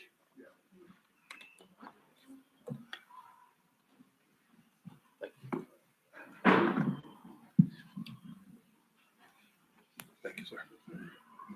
Good evening. Monty Ashby, and a year here from Orlando. Raised in Cleveland, partied in Detroit, Chicago, LA, lived in LA. So I've seen a lot of big community centers. In Orlando, I was a volunteer for the Orlando Youth Foundation. We brought in kids from their neighborhood and meet Michael Jordan, all the stars when they're practicing. We have parquet floors, not this. It's parquet floors. It's state of the art. I've seen it in all the cities that I've been in. I came here to a little city. I love the little cities, less noise. I hear the birds chirping. I don't have to hear crackheads arguing about who got the bigger piece in the morning. It's just the way it is. With anything, you have to have a structure. You have to first have leadership. Without the proper leadership, it's going to fail. Whether it's a church assembly, whether it's a basketball coach, a league, or team, if it's not the right leader, it's going to fall. It's going to fall. I played football. I was one injury away from going to the NFL. My dream was to be Jim Brown. Like all those kids in Cleveland, we wanted to be Jim Brown. But see, we didn't know that an injury was going to stop you from fulfilling that dream. When I mentor some of these kids here, what do you want to be when you grow up? I want to be a football player. I want to be a basketball player. I said, that's great. But you know what? They're not like my nephew from 5 years old who had a trainer to know how to run, had a trainer to know how to, he's a basketball and football. He's going to be walking on the University of Oregon next in the fall because he was structured in how to be that player. But he went on an academic scholarship. So he automatically walked on the football field or the basketball. He's going to be a double. He's going to go basketball and football. He's that good physically, recreationally. But as far as mental, he's the coach on the field. So what I'm saying here really quick, recreation, that's all I hear, mostly. But like the chief of police said, he's absolutely right. You got to put something in their heads that's going to sustain them for the rest of their life. Because see, my injury, I can't sustain myself with a football. I can't. So, but luckily I had somebody besides my mother and father who drilled it in me, but sometimes it takes somebody else to really get it into you. It took somebody else to really get into me, a coach who said, you need to get an education. And that's what I did, 4-year degree, Kent State, and I graduated, and I ain't look back. So we got to facilitate, but it has to be facilitation in a group who's going to hold on, who's going to handle the situation. Not sitting up in the room or anything, not sitting up there to collect money. There's so much of volunteer, in the big cities, they got volunteer staffing from young adults. It don't take a whole lot of millions. They got parquet floors. They got the whole system in there. It's state of the art. How long this been here?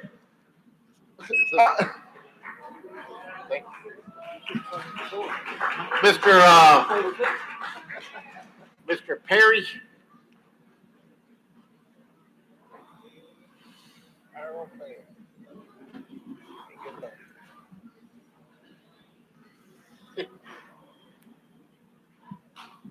Commissioners Council, my name is Harold Perry. I am Richardson. I heard everybody talk about it. Richardson. Hello? Okay. There you go. I am Richardson. I worked at Richardson. This cop asked me to come and help him out for about 4 years, working with the kids, getting the place all cleaned up and whatnot. Getting the place all cleaned up and working with the kids for about 4 years. The kids we had in those 4 years, half of them are in college. Others I got productive jobs. But they had somewhere to come. They didn't come and play basketball and football and whatnot. We had summer course going on in the cafeteria every summer. Even when we was out here, we did structure, talk with them about schooling and whatnot. Sitting them on the bench and talking with them about it. We didn't just let them run about. When you get somebody out here, you got to have somebody that has something to do with training, childcare. You just can't put anybody out here with these kids. It's gonna take money. You need a staff to keep this place cleaned up. This is Richardson. This place was built in 1960. You can't find a place as clean as this, even at the high school now. But we need to help our kids. We need to help them. So please, let's get together. Stop talking about who is who. Put the money up. We have parents come out here with these kids all the time.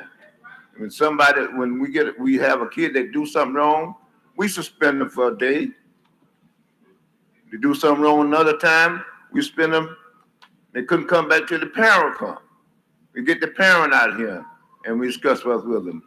But we need to help these kids. This is our future. This is Richardson. I am Richardson. Thank you.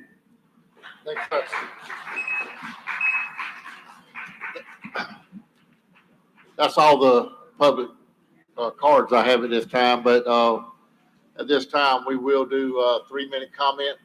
Anybody wants to speak, they can come up at this time. Yes. I'm sorry. Go ahead, Commissioner Williams.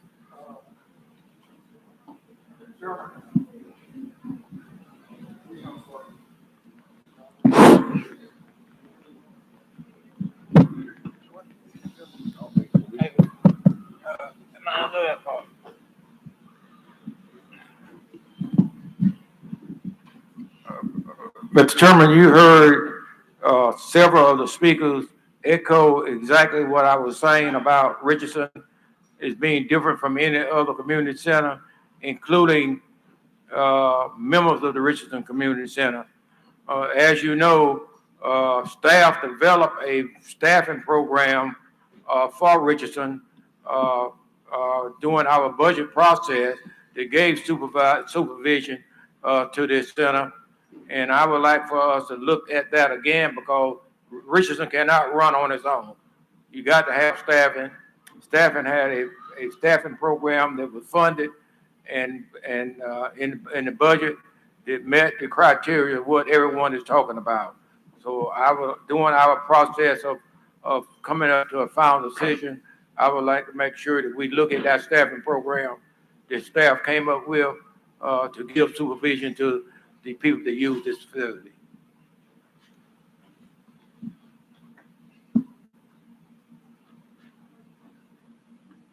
All right, we do 2 minute or 3 minute comments at this time. Come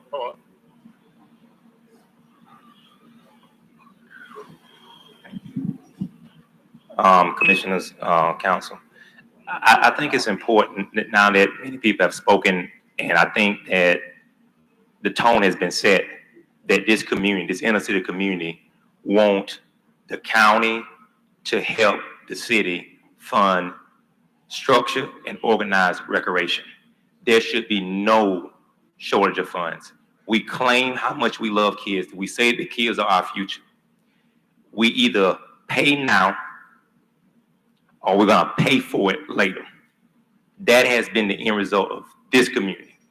And I keep saying this community because it has been this community and these kids from this community who look like me that have been overlooked for too long when it comes to recreation, when it comes to STEM, one of the things that I always say, and I will continue to say, that our kids are more than sports.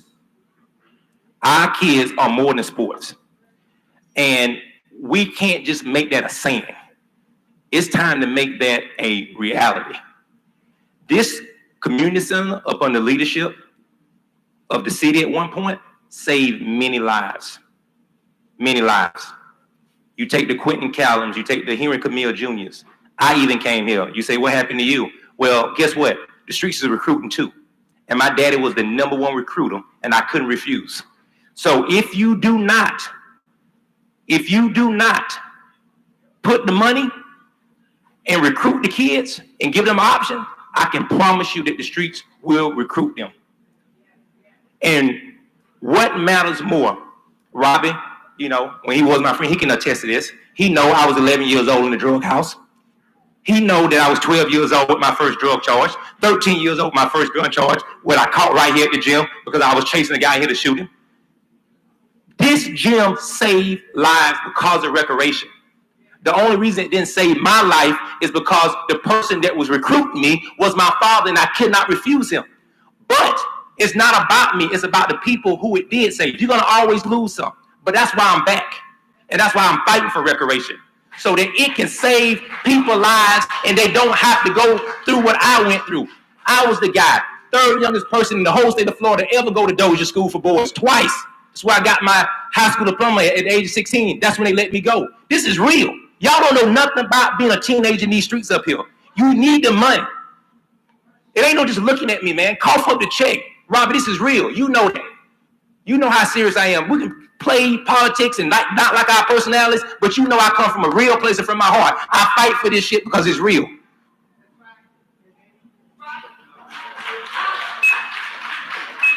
Anybody else?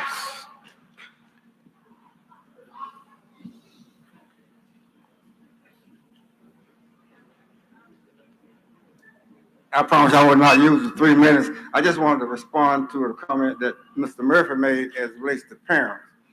My mother, I grew up right across the street from here on 209 East Front Street. I used to walk across here going to Oliver Church. She made me go to church every Sunday until I got to be a teenager. My mother didn't have anything to do with me going wrong. My parents did the best they could with me. My mother had a 9th grade education. I think more like a 6th grade. My father died illiterate. The first time he voted, he signed the exit and he voted for me. So my parents did their job. I made a bad choice. You can't blame parents for some things the kids do. That's not even real. You got it's houses over here where parents they don't even have a dining room table. I grew up, I never sat to a table and had dinner with my family. We sat at each on the spot, eating out our laps. So you're assuming that all parents are the same. There are people who father children, but they're not parents. And so when a kid getting in trouble, oh, it's the parents' fault. No. My mama didn't have anything to do with me using drugs. My dad didn't have anything with me using drugs. They had nothing to do with me going and robbing a store. I made that choice. That was my choice. And so you got to deal with the kids and stop blaming the parents. If you look at somebody to blame, then you can always find somebody to blame. But government got a responsibility. You all got, it's more to being a public servant than paving roads, cutting grass, fixing potholes, and that kind of stuff. You got to invest in people. If you don't invest in people, then you're going to have some problems. And that's where the problem lies at. Now, if you don't live here, then that's one thing. If you don't experience it, that's another thing. But when I go to church, I'm going to church with somebody whose son might be in jail. There's a possibility they got 2 or 3 relatives in jail. And so we need this program funded here at Richardson. You can't just talk about it. You got to put some money into it. If you're not willing to put any money into it, just say it up front that we're not going to fund the kids of this community. Because that's what it's all about. And stop blaming the parents. Oh, the parents are bad. You got some parents, you got some preachers that got children in church. In jail. They lay their hands on them and pour the oil on them. They fall out in the spirit. And then guess what? That Monday morning, they in jail. So you can't blame the parents. And I'm just tired of hearing people talk about the parents. No, I made a bad choice. You can't blame my dead mama or my dead daddy. I made a bad choice. And some of these kids making a bad choice because they don't got anything to do in this community. And now I'm urging y'all to come up with some money. Don't talk about you can't do it. We got so, and let me say this. Yes, I live in the city. The only place I ever lived in. I don't want to live nowhere but in a city. But I also live in Columbia County. And sometimes I get the impression that, if you live in the city, then you're different. No, I'm a county resident, just like you are.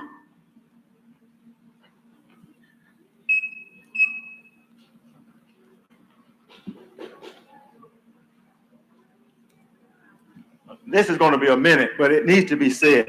When I come out here to Richardson Community Center on certain nights and certain days, I see charter school and private school playing basketball in this gym. And I'm here to tell you that it's not just Lake City right here in this community that is benefiting from this hub, this great place called Richardson Community Center. When I come in here to see cornhole being played, that's just not people in this city that's playing. They're all over this county coming in here looking up all kind of colors. When I come in here and see pickleball, I see all kind of colors in this gym. So let's not have the impression that it's somehow limited. This facility is for everybody, and everybody is using it.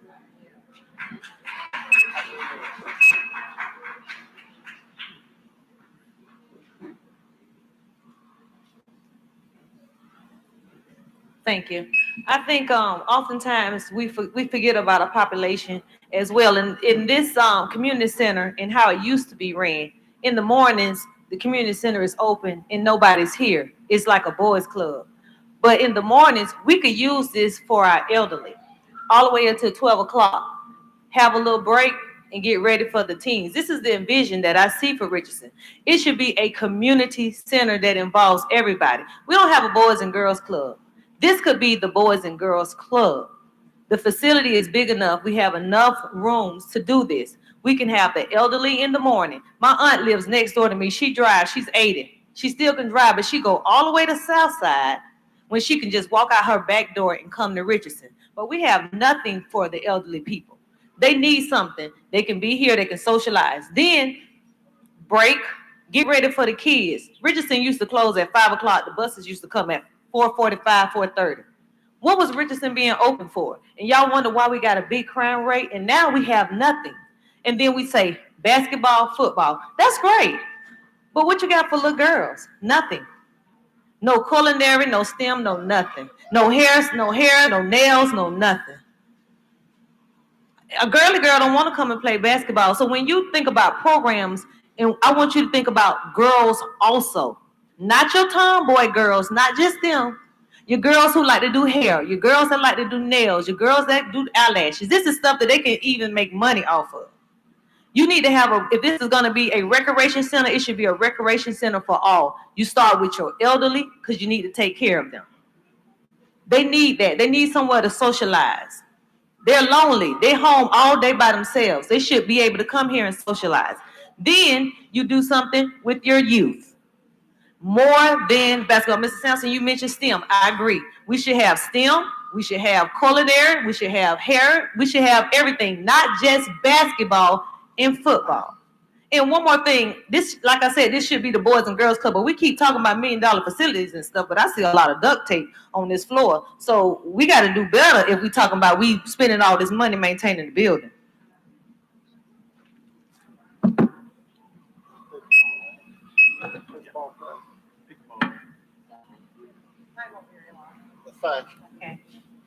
Okay, I'm gonna turn around because I'm gonna give. State your name, please. Again, okay, Tammy Magstead. I'm gonna tell you some of the programs that are in my folder that I wanna do. Okay, so I've got an idea. I wanna go to Knee Black and talk to the art teacher and have her get some of the art students and have little competitions and times that they do art and then post it up around here and promote it. I wanna do. We go to the senior center, my husband and I do. There are people there that I want to work with to come here and do programs in the morning. But we need volunteers. We need a program director. I already know the money's there. We've already talked that through. We need someone as a coordinator, and then we will bring those programs in. We've got all kinds of ideas, but we've been stuck. It's been closed different times because we are stuck. But I see now we're going forward and we're going to come up with all kinds of ideas. And if people want to volunteer, we'll take you. And if people want to give ideas, we'll take them because we are going forward.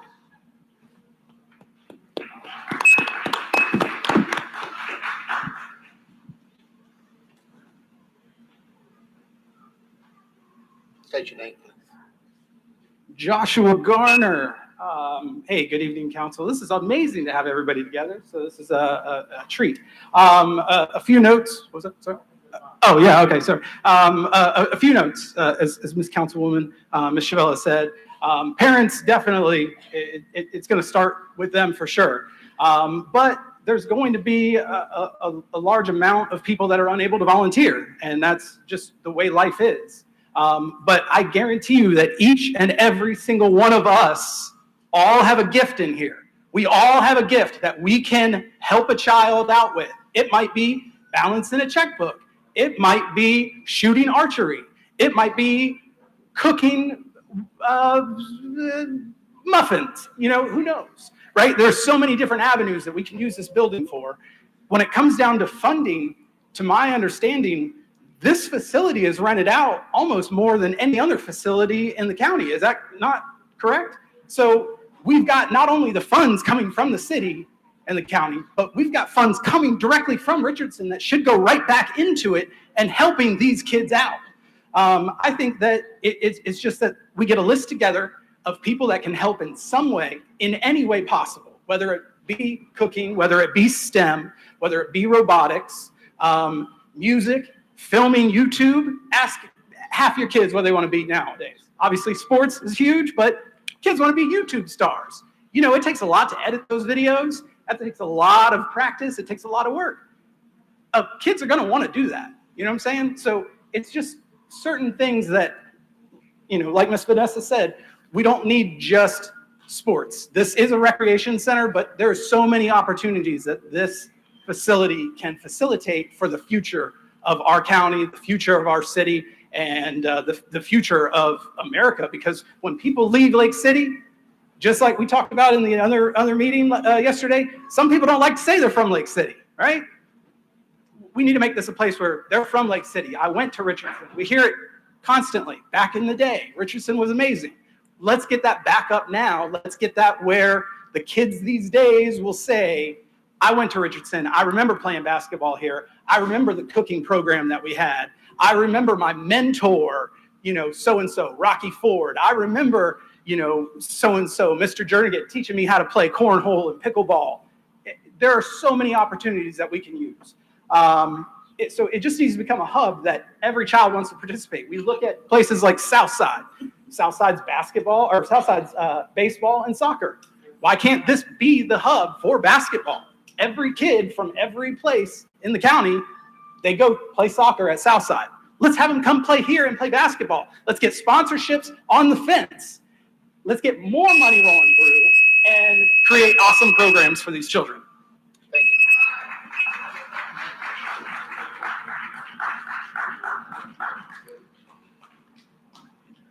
Thank you. State your name, please.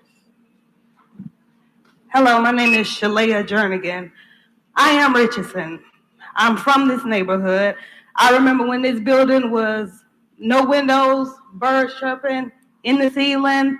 I live right down the road. It was North Street. Now it's Coach Anders. So I grew up here. When I was growing up in the 80s and 90s, it was something to do from sunup to sundown. Just like Vanessa said with the elderly, I remember the bus bringing the elderly to the cafeteria to eat breakfast and lunch. Just like Sylvester said, when we grew up, we came to the gym. I was at the gym from when I woke up till the gym closed. We went on trips with my cousin Wayne Jernigan. At night, my daddy played in the basketball program with Ricky, with Jake. I see Mr. Pearson over there. He left. I mean, it was always something to do here for the senior citizens, adults, all the way down to the children. I remember we had ping pong. It was always something for girls and boys to do. It wasn't just stuck on one like boys. It was always girls and boys. Always had something to do here. It stayed open. I mean, I am Richardson.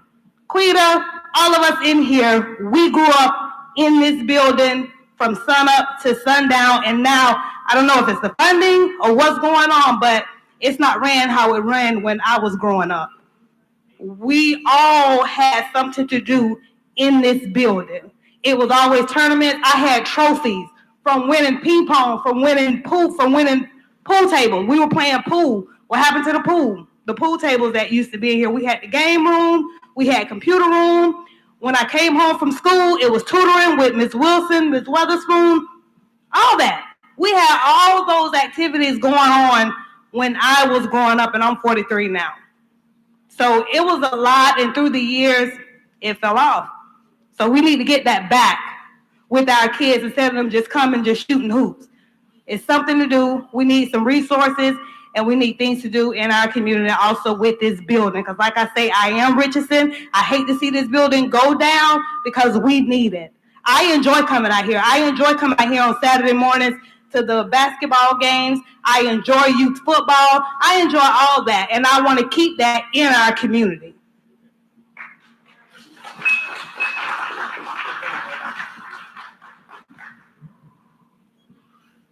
Anybody else?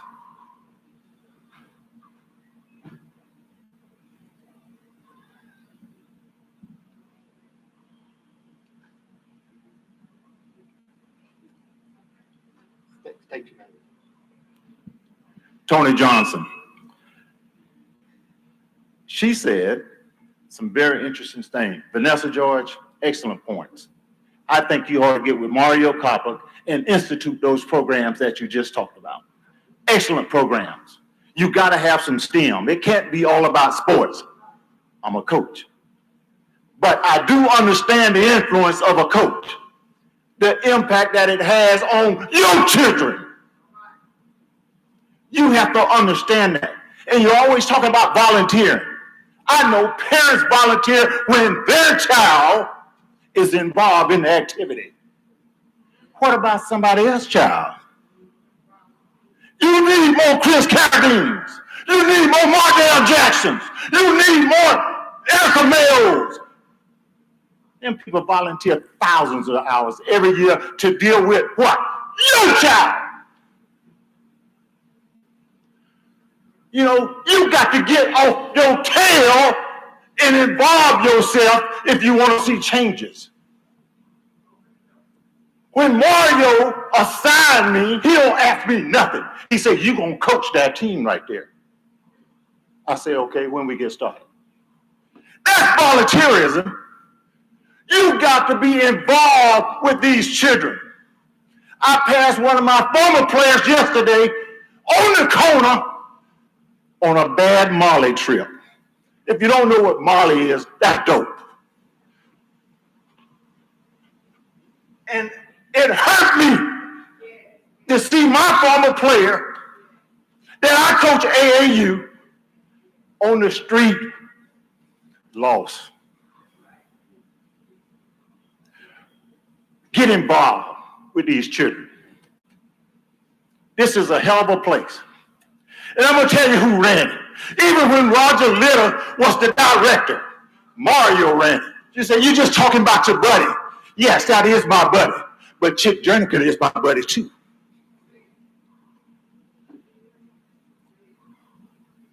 That man been here over 30 years. Don't think this happened because it wasn't under his leadership. Why isn't Mario Coppock here? He knows more about recreation than anybody in this county. And he worked for you. We got so many questions. Ask the man who run the programs. Why this and why not? Y'all don't know nothing about recreation. Mario does. Johnson does. We have degrees in recreation.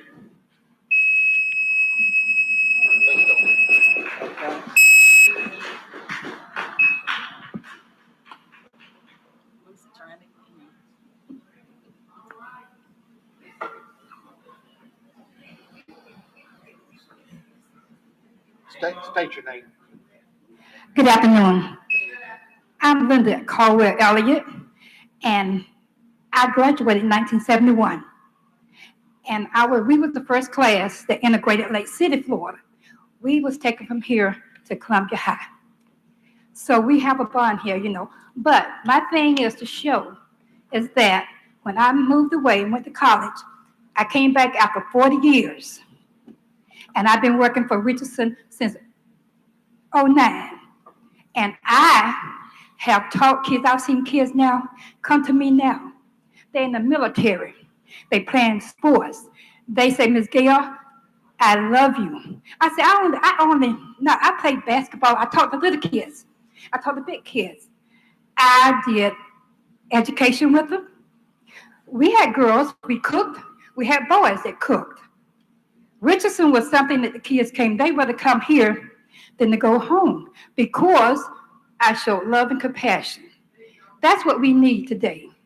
These kids call me right now and say, "Ms. Gail, why we can't go to the gym and play?" I say, it's going to be worked out real good, but we do need something for our kids to come back to. They know it's a safety zone here. Without that, the streets got them, and we don't want that. I don't have no kids. My kids I'm grown and got kids. They live in Texas. But I'm at every sports. I'm with every kid there is. They say, "Which one is yours?" I say, all of them, because I love kids. And we was raised here at Richardson. So if we can get this back, it's not only for the boys for sports, it's education. We cooked. We showed them. I taught them how to know how to, they said, "Why you came back? Why you came back home?" I've been all over the world 2 or 3 times, been everywhere. But it's no place like home. And this place is like home to all the kids. And it hurt me to my heart to see that we stopped recreation where we couldn't deal with the kids because we have none with the kids. So if y'all can, please let's get this back to the kids because we need our kids' safety. We need our kids to be bonded where they be safe to come here instead of in the streets. Because I see now, put your pants up. They say, "Who that is?" "That's Miss Gail. She's from the gym." They know I love them and I would tolerate them and I love them. And a lot of parents, they'll come out and help out because I've called them. I got most everybody's number in my phone. But they say, "Miss Gail, you see my son?" I said, "Yeah, he's right here with me." So please, let's get back to the basics of where we was raised. We was raised back in the 50s. all you all, I guess some of, back in the 50s, how we was raised. When the adults spoke, we didn't talk back. And that's where we got to teach our kids now. All right, thank you, and God bless you. Thank you.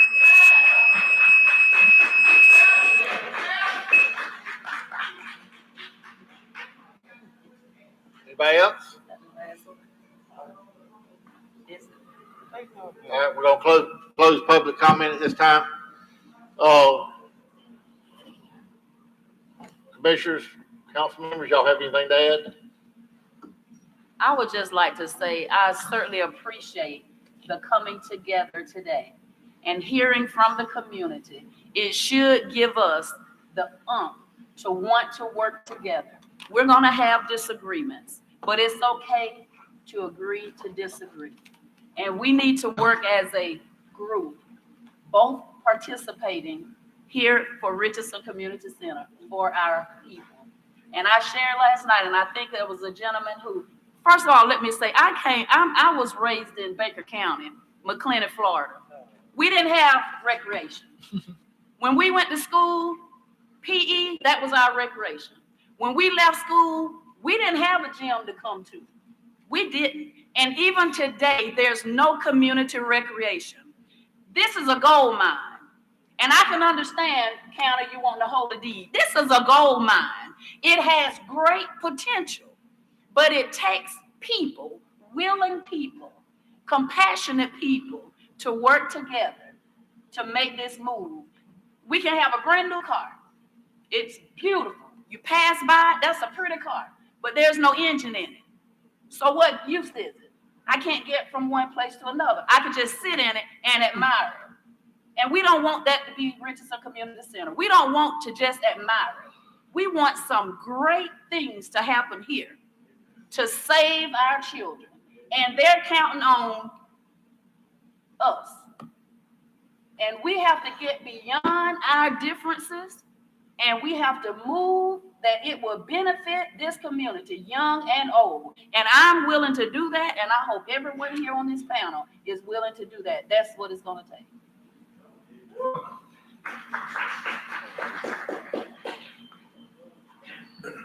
First of all, I'm going to apologize for being late.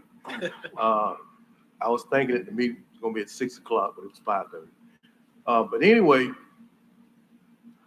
the city abandoned recreation a few years ago. I opposed it, but now it's time to make that right. Excuse me. As long as I sit in this seat that I'm in, I'm going to do everything that I can to make it right for its community, for its recreation, whatever the city needs for its the kids that the city can assist in. I'm all in. So starting tonight, I think that it looks like we're all on the same page. I hope this continue to move forward in working together with Richardson, the community center. I just hope that everybody can get on the same accord and we make this work. And that's the reason I called this meeting. I wanted a joint meeting. I knew if we could sit down together and talk face to face, we could come up with a solution for this problem. That he said, she said, and everybody's spreading rumors around and everything else about this. Look, let's put all that to rest and move forward. We've been dealing with this a year. And a lot of times, you know, I tell people all the time, everybody wants to send emails these days. Email this, email that. Pick up the phone and call them. Talk to them. But you can work it out in a conversation because you can talk it out. Emails to me are just a waste of time. And that's the same thing with this one council meeting over here talking about it, another council meeting over here talking about it. You got to get face to face and you got to work it out. Like I say, you're going to have disagreements, but if you can get face to face, most times you can work a problem out and find common ground in it. And that was my goal in this meeting, and hopefully we've accomplished it. And to add to that, Mr. Ford, this has been, since I've been on council, one of the best city-county board meetings that we have ever had since I've been on council. And I've been here over 10 years. And this meeting here, I think that everybody got something out of it, is going to get something out of it. So going forward, again, like I said, that I look like we're all on the same accord. And I think great things is going to happen. I feel like there are anyway. And if I got anything to do with it, great things will happen. Because right is right and right is never wrong nobody. And a few years ago, the city wronged this community when they got out of recreation. So it's time to turn that wrong into a right. I think in the near future, we should have another one of these meetings that we can all talk to one another just like we've done tonight and understand how all this stuff works.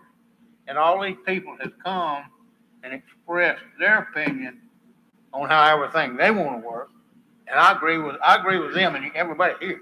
And like you said, I think we're all going in the right direction. So I think that should happen in the near future, have another meeting and see how far we've got. And I agree with you. Committee, put a committee together, so the committee can come back to us and say, this is what's happening. Right. I think Commissioner Williams had a great idea with the committee, and I'd like to see that committee form and move forward. Staff, do y'all have any comments? Mr. Jernigan? Oh, yeah, always got comments. Again, I appreciate everybody for coming out and showing support for the Richardson Community Center and the Columbia County Recreation Department. I know we have a lot going on right now, but hope and pray that we get through it. I'm just fortunate. I'm one of the seniors, but I have grandkids. I have kids, and my kids will be raised up in a facility like this. I know a lot of you guys, they look around and they don't really know how this thing works. But I guarantee you, if it's structured the right way, you'll get some positive, it'll be positive impact, no matter how you look at it, whether it's programs or activities, you will definitely get something positive out of it. So I suggest to recommend everybody stay involved, just like they are now. Keep your eyes and ears open, because a lot of people do a lot of talking, but would they be here? Would they volunteer like I do? When Mario calls me and say, I need you to clean those toilets back there, I'm a correction officer lieutenant at this time. I don't say, no, sir. I say, yes, sir, I come back here and volunteer. When he wants me to volunteer out here to sweep this floor, to mop it, or whatever the case may be, or referee a basketball game, I don't change words with him. I respect my elders. Even though he's a few years older than me, I respect him. If Mr. Williams called me up and say, hey, I need you to do this, I'm not going to tell him no. Can't do that. Mr. Johnson called me. I can't tell him no. Those are senior citizens. I have to do like these people tell me to do. So y'all keep that in mind. That's it. Go ahead. I would like to see if we could go ahead and get this committee started. I think that's where we really started to move the 911 forward when we got a committee. And I'd like to nominate Ms. Young, Councilman Young, to be on the committee on behalf of the city. And I would also like to see the city manager be in his place as well on that committee. And also, speaking of that committee, and Commissioner Hollingsworth got it right. And he mentioned that that's what we're talking about, this committee. That's what we're saying they're going to do. But I think we need to establish now what responsibility will this committee. What would be the responsibility of this committee? Go ahead. Back join the fire committee, the rec committee, and as I said, basically, we look to make sure the spending was equally those double taxation involved in it. we made sure that, the agency was ran, like it should have, been ran. The committee did not, initiate programs. Talk to the mic. Oh, your mic don't work? I'm sorry. Yeah, let's get him a mic. They can't hear you. I can't hardly hear you. I know they can't hear you out there.